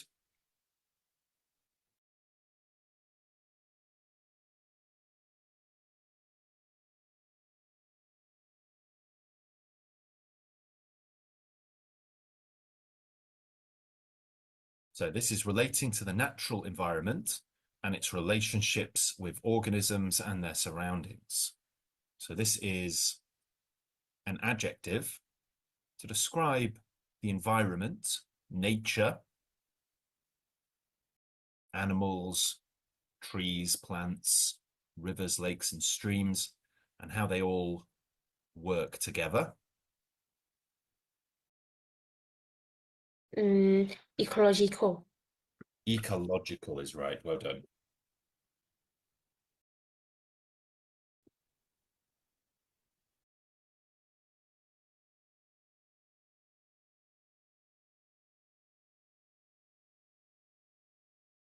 Next one. This is to cause someone to lose their sense of direction, position, or confidence. So when somebody gets lost or unsure where to go, what to do, this is the verb to describe that. Disorient. Disorient. Yeah, very Disorient. good. Disorient. Fantastic. Good job, doing really well.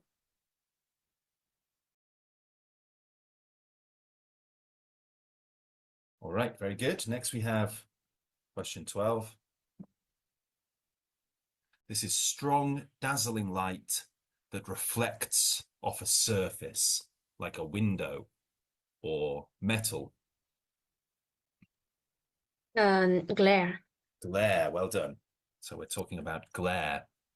Glare can be quite blinding, or it can make it, if you're driving down the road and someone has some glare, you know, if you get disoriented by the glare from some light, it can be very dangerous because it can mean that you can't see.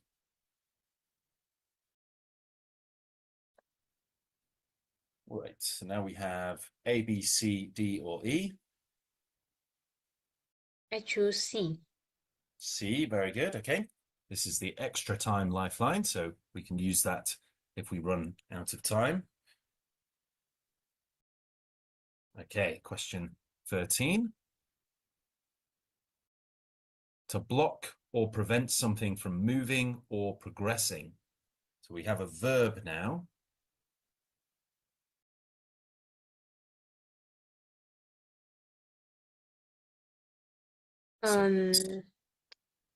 I think it's obstruct. Obstruct. Very good. And make sure we say the T at the end. Obstruct. Fantastic. Doing really well. Obstruct. And then question 14. To make less severe, less serious, or less painful. To make something not as bad as it could be.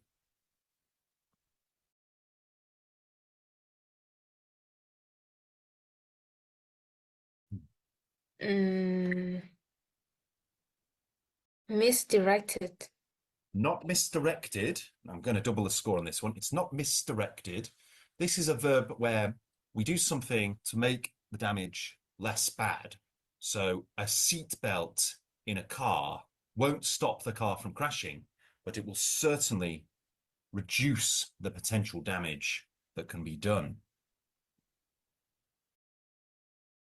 What do you think? I think is habit. It's not habits. So we want to reduce damage. It's not misdirected, not habits.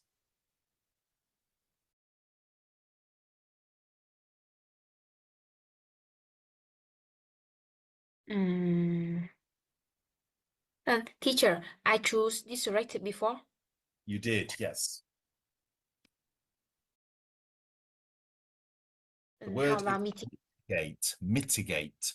So when we mitigate the damage, we reduce the damage.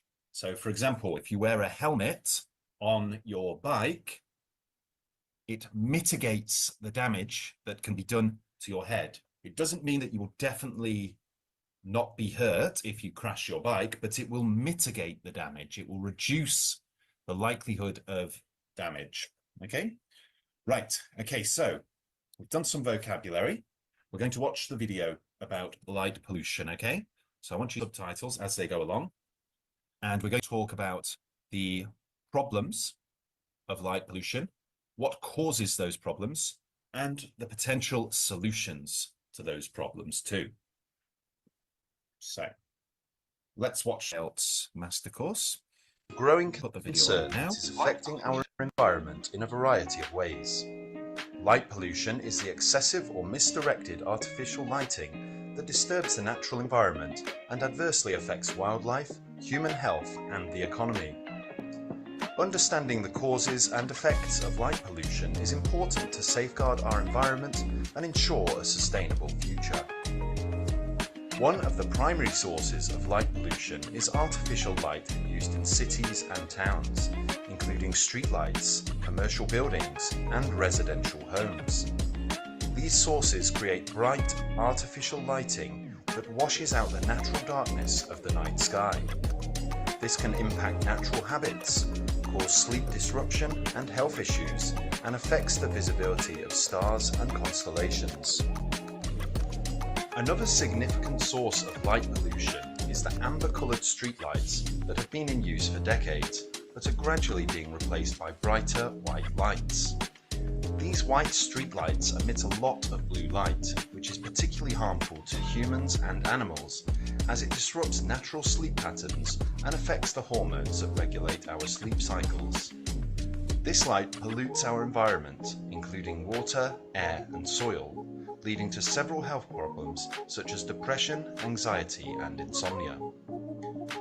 Light pollution also has a significant ecological impact on plants and animals, altering natural behaviours and migration patterns.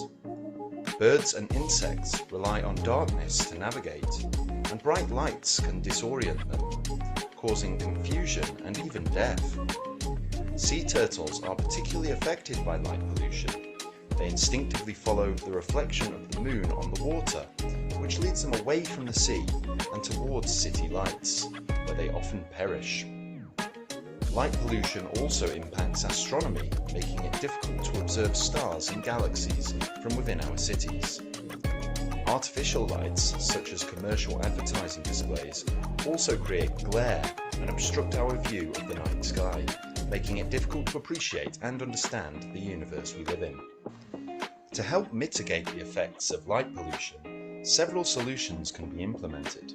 For instance, switching to amber-coloured bulbs instead of brighter white lights, or installing light fixtures that emit downward-facing light instead of bright upward-facing light. Additionally, shielding lights to direct light downward can also reduce the effects of light pollution. In conclusion, light pollution is a significant and growing problem affecting our environment in many ways. We need to take action by raising awareness about how light pollution affects wildlife, human health, and the economy. Through education and implementation of practical solutions, we can reduce the impacts of light pollution and work towards a more sustainable future.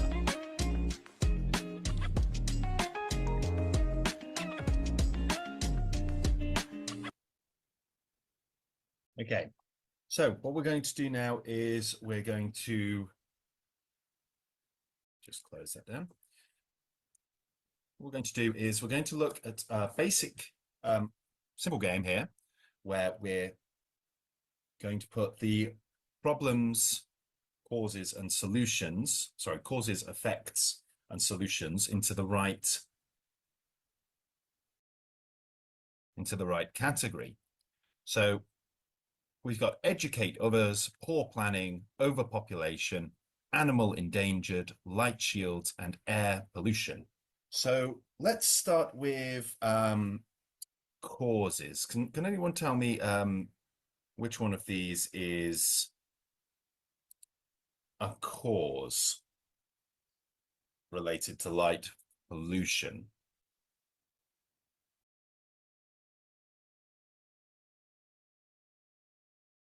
Um,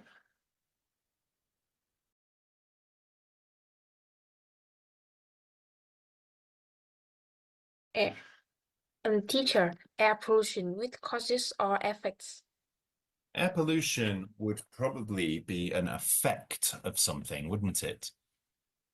Same as light pollution is an effect, which is caused by artificial light. But more specifically, what is it that leads to us having lights all over the city in places where they might be harming human health or harming animal migration patterns, harming animal feeding patterns, and generally doing damage to the environment? So let's start with a cause. Which one of these is a cause of something? I think it's animal in danger. No. So when an animal is endangered, that's actually the result of a cause. So an animal's becoming endangered is an effect. So first we have a cause that makes an effect happen. Yeah. So let's try to find a cause. Overpopulation. Overpopulation is definitely a cause of many problems. Too many people in a small area. So 50% of the world live in cities, and cities compared to the rest of the world are reasonably small. So when we have lots and lots of people in a city, it's called overpopulation. So that is a cause. Now, what sort of effect comes from overpopulation? What problems? Poor planning. No, poor planning is not an effect of overpopulation. Light style. No. So think about it, guys. I don't want you to just guess. Think about it, okay? Think about it carefully. We have the cause. This is something that makes something happen. The effect, what actually happens, and a solution. How can we stop it from happening? So, air pollution. okay, air pollution can be an effect of overpopulation. Yeah, absolutely. What is a solution to air pollution? How can we stop so much air being polluted by cars, motorbikes, lorries, trucks? So we have too many people driving too many cars, which is causing too much air pollution. What is one way we could try to stop that or slow it down? How could we mitigate that problem? Education of the other. Educate others, yeah. So if we educate people on some of the environmental damage that each individual person can cause, then we can reduce the effects of air pollution as a result of overpopulation. Now, next we have, this one is directly related to light pollution. So this is air pollution, of course, but light pollution is another problem we have in cities, okay? What is maybe one of the causes? Light six. No. Poor planning. Poor planning, right? So when we talk about poor planning, we mean that when people built the city, they didn't think about where the light would need to be or what it could do to the animals, what effect it could have on animals. So if someone puts very bright white lights in a place where there are animals, so for example, in a park or near some woods, near the forest, what we can end up with is animals that don't sleep properly, animals that don't migrate properly, animals that don't feed properly, animals that don't reproduce properly. and consequently their numbers dwindle and the animals become endangered. So what is one way that we can take those overly bright lights Teacher, and make them, let me finish, take those overly bright lights and make them less damaging in the area in which they're placed? What's a solution to this? There's one thing on there. It's light shields. So a light shield will stop some of that light from being shone onto places where it shouldn't be. So when we have the lights that face downwards, just down onto the area they need to light up, then it helps to mitigate the damage from the problem. Okay. What were you going to say, sorry? I think poor planning is in the causes and effects is overpopulation, and solutions is educate others. Well, what we're looking at is the cause is what the thing in the beginning that led Because to I think that a country has poor planning, that they poor planning is okay. So many cities, many big cities around the world, they're not new. Many of them are hundreds or thousands of years old, and because of this, nobody really planned how the city would look. Nobody really knew how things would develop, and so basically lots of cities just kind of developed over time, over hundreds of years or thousands of years, and for much of their history, they haven't had electricity or lighting and things like that. So they haven't really known how, what parts of the city would need to be illuminated and how they would do that and what effect that might have on nature. So essentially, a lot of it is just simply not knowing how these lights that have relatively recently been introduced into cities, only in the last 100 years or so, have been introduced into cities, artificial lights, how that would affect animals and the ecology. So poor planning is definitely a cause. And another cause of pollution generally is overpopulation, because we have lots of people in a small area. So guys, what we're going to do now is we're going to open up the whiteboard, okay?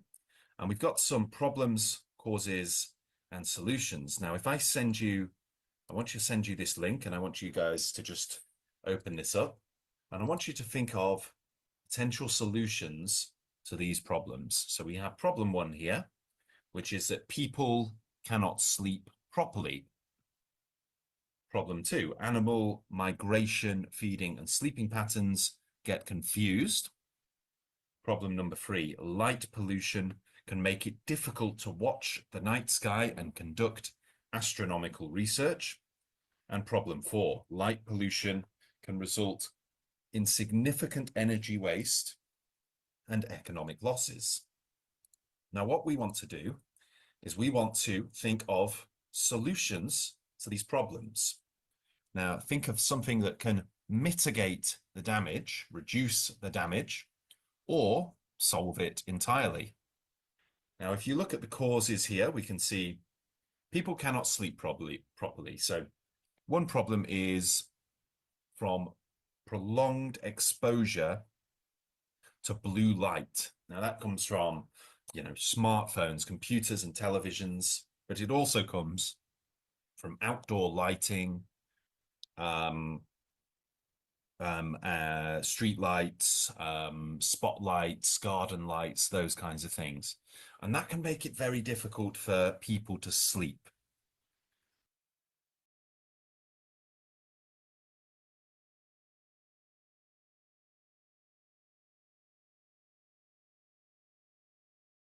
Outside of the actual future tenses, we can talk about things in the future, but use present tenses. 2 of them are present simple and present continuous. We use the present simple typically to talk about timetables and schedules. I'll say a statement such as, the train leaves at 6 p.m. We can also use present continuous when talking about future arrangements. I've arranged something in the future. So I could say something like, we're playing football on Saturday. It's been arranged.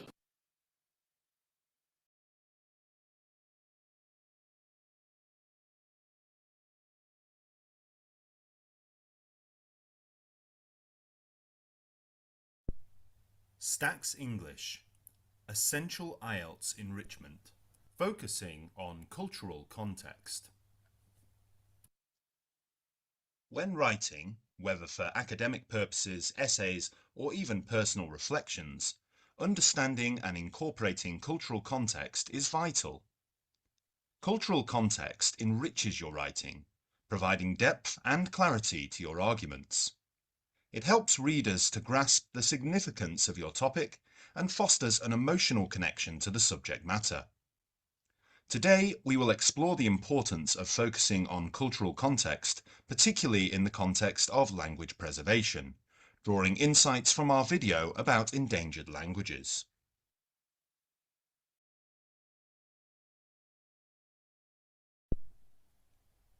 Cultural context refers to the social, historical, and environmental framework in which a particular subject exists.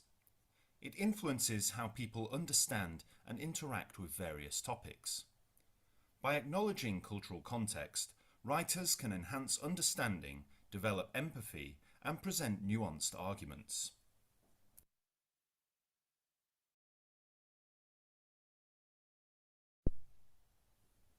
Context helps readers comprehend the complexities surrounding a subject. For instance, discussing endangered languages is not merely about vocabulary, it's about the cultural identities and histories tied to those languages.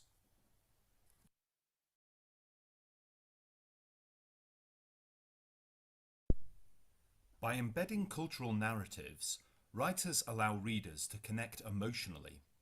This connection can spur action or deepen interest in the topic.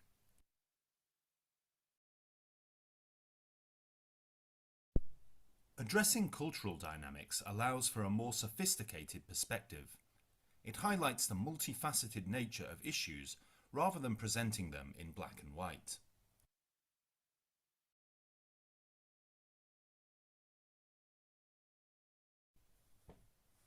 The video highlights colonialism as a key factor in the decline of indigenous languages. When writing about this, you could delve into how the imposition of colonial languages marginalized native languages. For example, colonial powers have historically promoted their languages, leading to the marginalization of local tongues, which often represent the history and heritage of indigenous peoples. This line shows a deeper understanding of history, culture, and the deleterious impact of colonialism on local languages. Language is intricately tied to identity, a point underscored in the article. When discussing language preservation, you could write, "Each language carries a unique cultural heritage that cannot be replaced. The loss of languages signifies not just the disappearance of words, but the erasure of entire histories and identities." This line recognizes the role of language not just in verbal and written communication, but also in the survivor of culture, identity, and history, expressing empathy and understanding of the gravity of the issue of language erasure.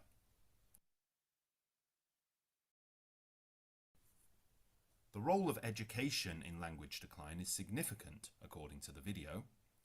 You might express this by saying, in many regions, the dominance of major languages in educational systems fosters neglect of minority languages, stripping communities of their linguistic diversity and cultural expressions. Once again, this expresses a deeper understanding of how language erasure is happening today. You could also couple this line with an example of how, in many countries, such as Ireland, English has become the dominant language taught in schools, where Irish Gaelic is taught less frequently. The video emphasizes the importance of community-driven language preservation efforts. You could highlight this by writing, "Involving native speakers in language revitalization programs fosters a sense of ownership and pride, crucial for maintaining cultural identity. Effective documentation initiatives often stem from the communities themselves, enabling them to safeguard their linguistic heritage. This line offers a solution to the social issue of language erasure, along with an example of how this issue could be tackled. Finally, discussing the advantages of multilingualism brings attention to cultural richness.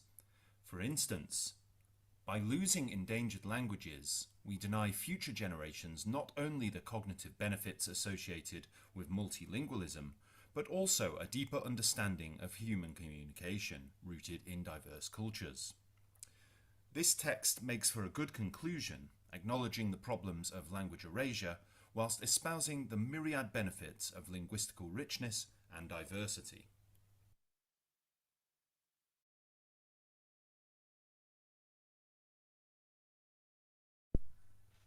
Focusing on cultural context in writing can significantly enhance the impact of your arguments. By weaving in cultural narratives and contexts, you not only provide depth to your writing, but also create a more engaging and empathetic connection with your readers. The discussion of endangered languages illustrates how cultural context shapes our understanding of identity, history, and community, making it an essential tool for writers. As you approach your own writing projects, remember that culture matters. Embracing it can turn your writing from mere information into a powerful story. Now, okay, so today we're going to learn about Brazilian football culture, so we'll start the video now. Feature the country of football, Brazil. Brazil, the fifth largest country in the world by both size and population, is most known for their football prowess. Well, actually, Brazilians didn't invent football, but quite possibly perfected it.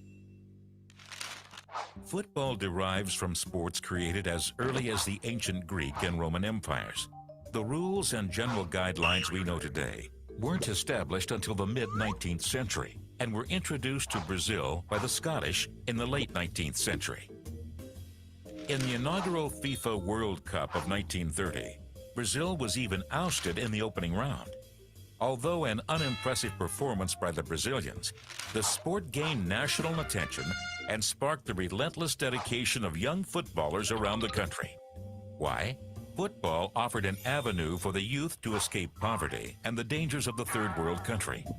This sport became a great passion for Brazilians, who often refer to their country as the country of football. And the outcome for this passion? The Brazilian national football team is the only team to qualify for every FIFA World Cup. This led to their 5 championships, which are the most of any nation. They are also 2-time runner-ups and 2-time bronze medalists. It's not surprising that Pelé, arguably the best footballer of all time, is also a Brazilian. He led the national team to 3 of these victories. The first was in 1958 at the age of 17. At the time, he was the youngest player to ever play in the World Cup. Pelé has also been the all-time leader in goals scored, both in national matches and club appearances. Today, men and women in all corners of Brazil play football. From the streets to indoor fields, Brazilians dominate the sport with 10,000 professional players worldwide, most of any nation. Football fans of all nationalities love their skillful, creative, free-flowing, fast-paced style. When anyone thinks of Brazil, it is hard not to think of football.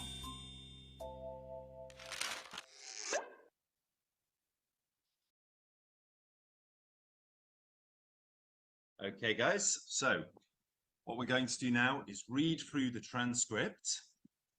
Now, if you haven't already, just open up the link that I've sent you and scroll down to Brazilian football culture and open transcript, and you can read through it. Now, I'm going to give you 5 minutes to read through this, and then we'll go through some of the vocabulary. Now, don't worry if you don't understand everything. we will be playing some games to learn the vocabulary properly.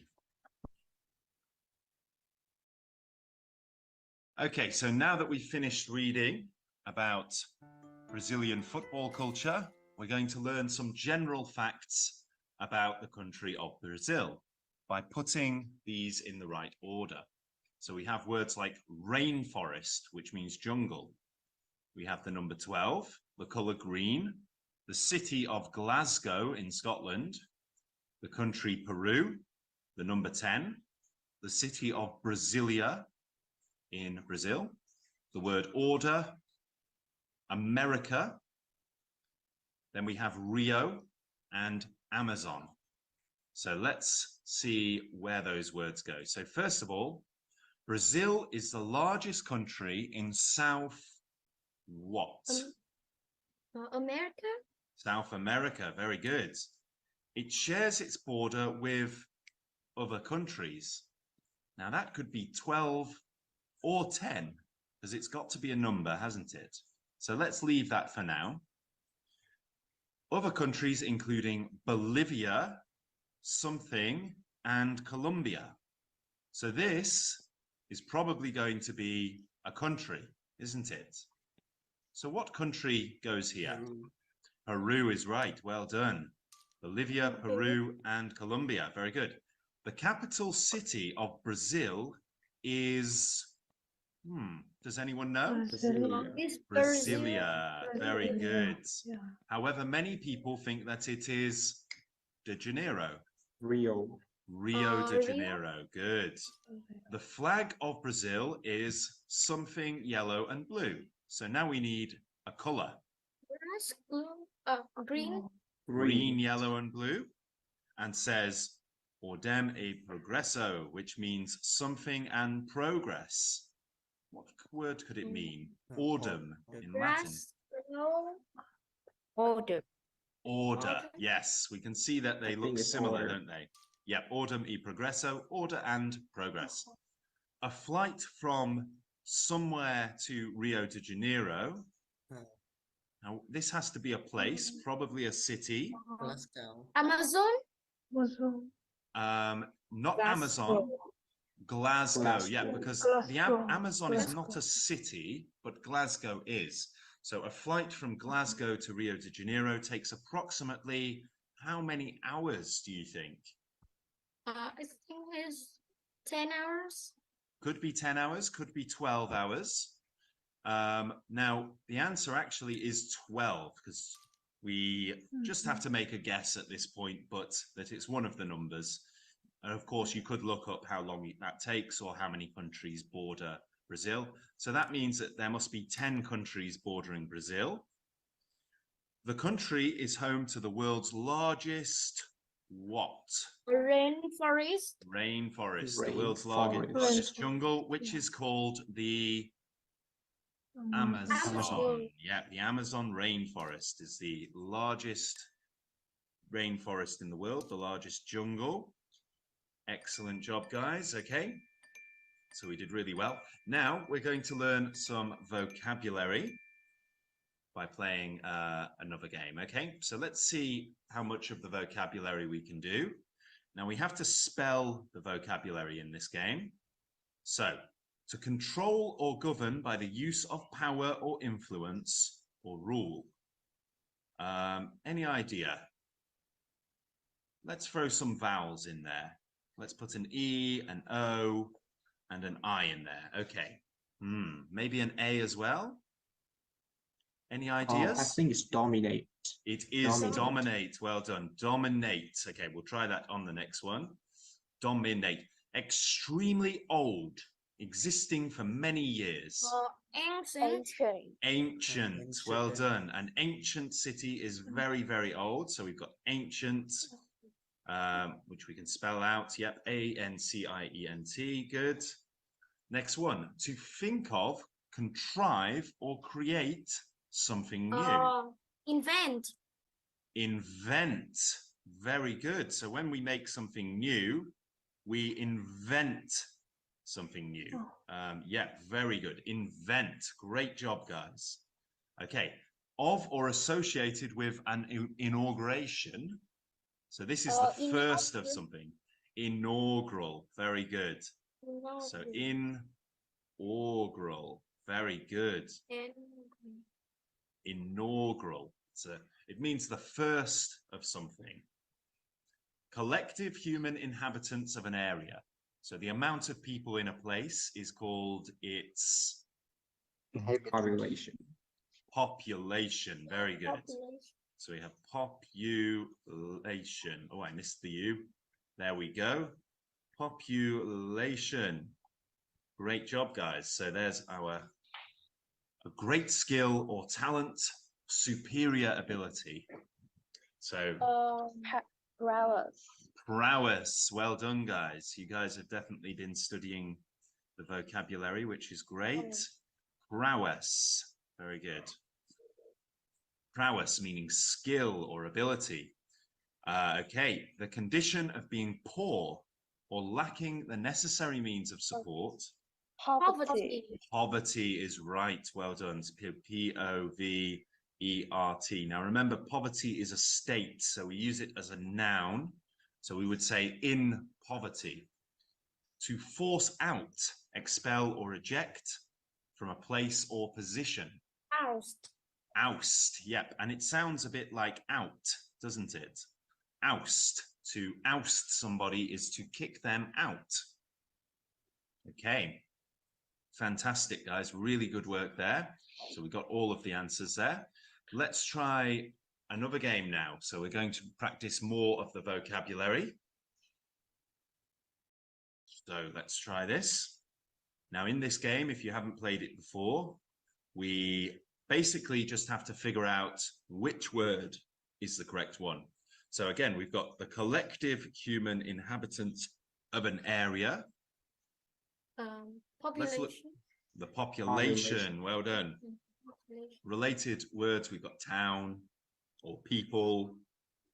And the example here is the famine devastated the country's population. A famine is where there is not enough food to go around.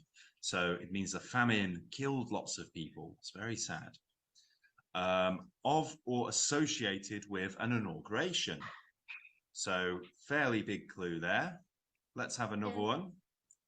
Maiden is a related word. Inaugural. Well done. So remember, inaugural means the first of something.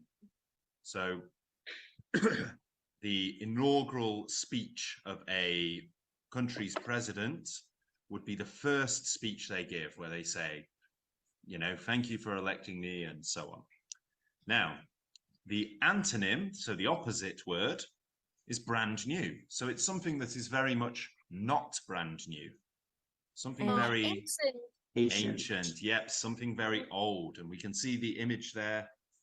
We have an ancient ruins. Yeah, absolutely. And the example there is we saw the ancient ruins of the old city. Very good. All right, fantastic. Now we have another noun. And the similar word is straight, which isn't much help. So let's look at the example. Despite their work in the linen mill, the family lived in what? Not prowess. Poverty. Yeah. It's saying that the family was very poor, even though they worked. The antonym is success. The definition is the condition of being poor. So remember, that's a noun. Next one, to the related word is possess, to own something. His authoritarian father, something him dominated. Very good. Dominated. Yep. When you dominate something, it means you control it, sometimes in a bad way. So the synonym here is control or monopolize. Monopolize, obviously, here has the word mono, and mono means one. It means when one person or one thing controls everything else.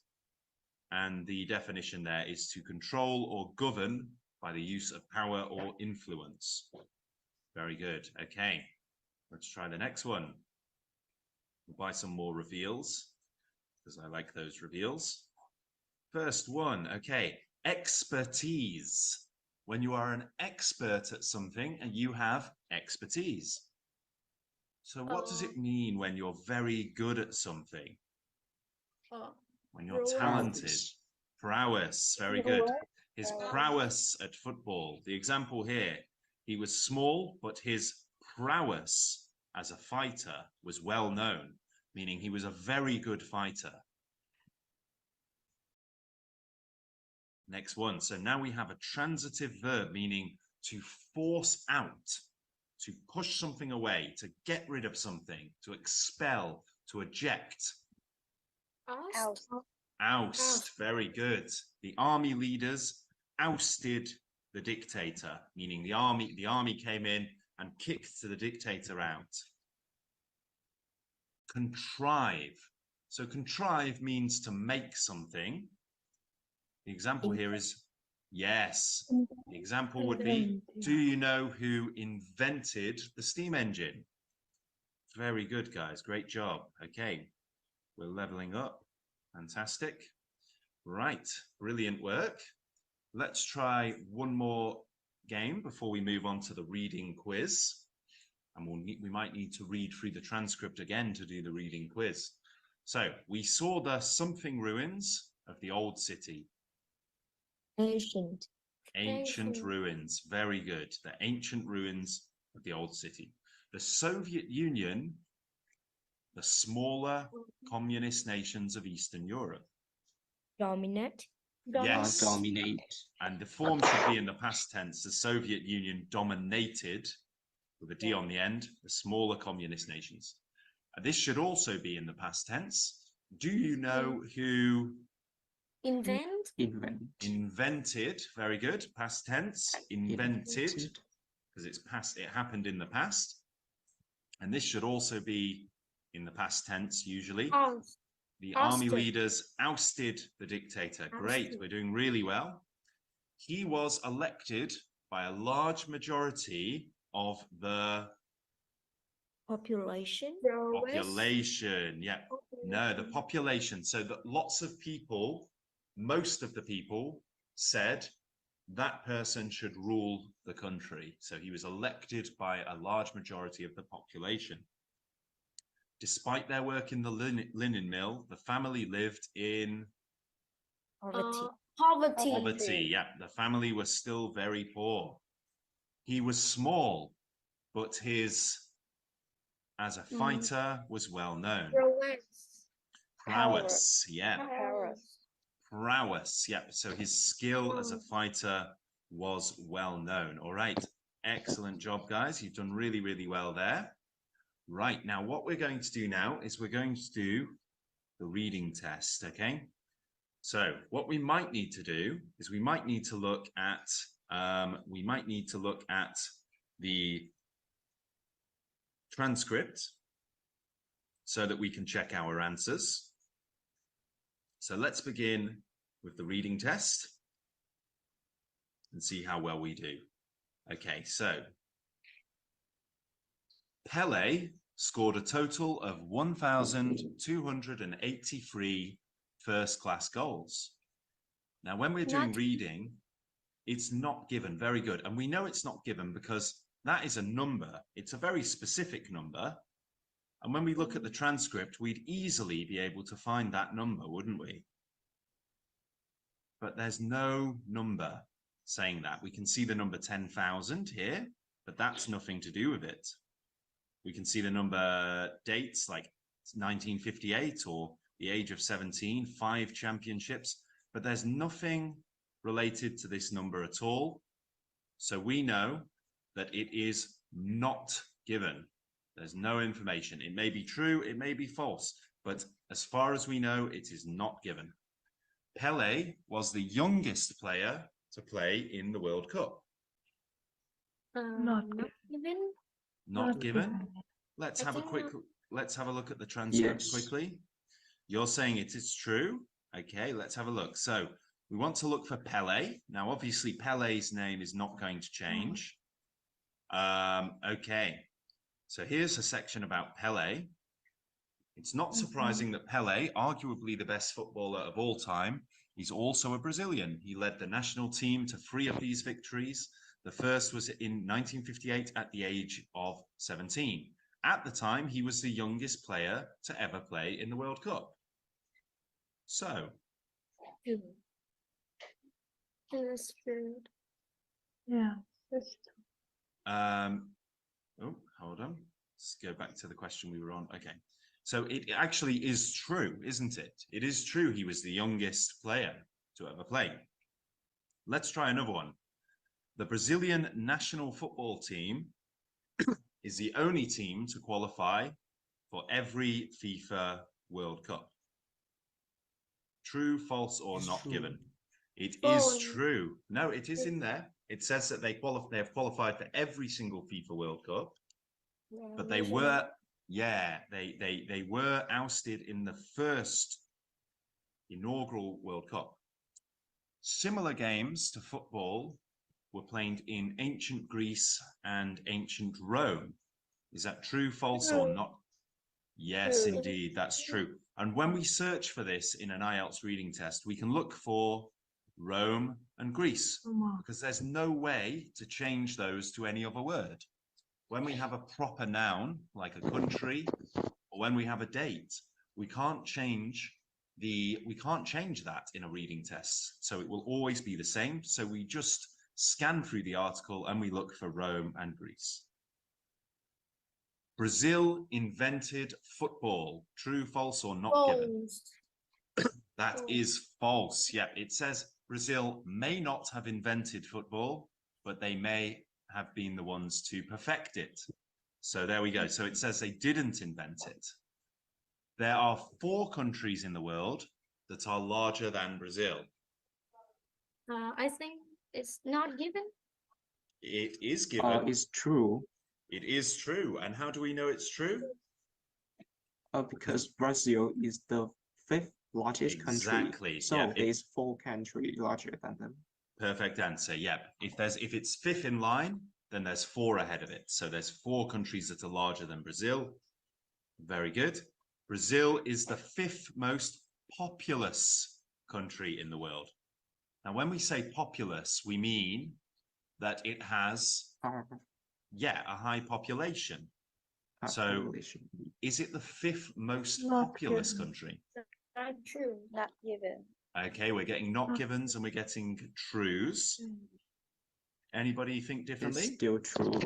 It is true, because it says Brazil is the 5th largest country by size and population. So it is the 5th most populous country in the world, or it was when the video was made. Pelé helped the national team to win in 1956. So we need to look for the date 1956, and then we can go true, false, or not given. False. False? Do we think false or do we think not given? What do we think? not given. Okay, there is nowhere in the article does it say anything about 1956. So we can go with not given. It doesn't say anything about them winning in 1956. FIFA was created in 1904. True, false? That is all. It's actually not given. And we can tell because we can look through the transcript and there is nothing in there about 1904. Again, we cannot change dates. So when we look for a date in the reading material, 1904 will not change. So if there's nothing about 1904, then it's not given. Brazil was beaten in the first round of the FIFA World Cup of 1930.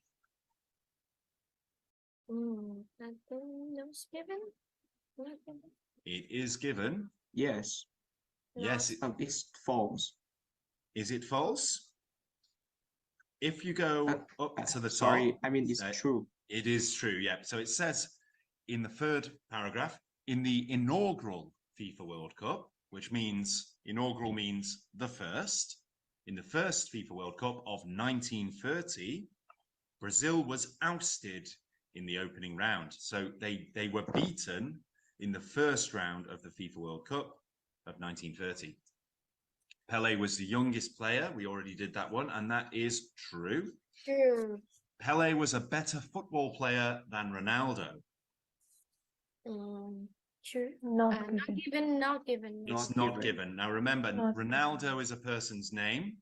So we should, if there was something about Pelé being better than Ronaldo, we'd be able to see it in the article. It would say Ronaldo somewhere. It doesn't say Ronaldo anywhere, so it doesn't say that Pelé is better or worse. So it's not given. Pelé scored a total of 1,283 first-class goals. We know that that is not given. Not given. It's not given, yep. People from Brazil call it the country of football. Not given. True. Not given and true. Okay, what do we think, guys? True. I think it's true. Okay, if you go to the top of the page, it says we feature the country of football, Brazil, but that doesn't say that people in Brazil call it the country of football. But if you go further down, it says this sport became a great passion for Brazilians who often refer to their country as the country of football. So Brazilians do call it the country of football. Now, Pelé has scored the most goals in national matches, but does not have the most club appearances. Not given. It's false. It says down here at the second paragraph from the bottom, it says, until today, Pelé has also been the all-time leader in goals scored, both in national matches and club appearances. So he has the most goals scored in national matches and in club appearances. So it's true, isn't it? There we go. Yep. Fantastic job, guys. All right.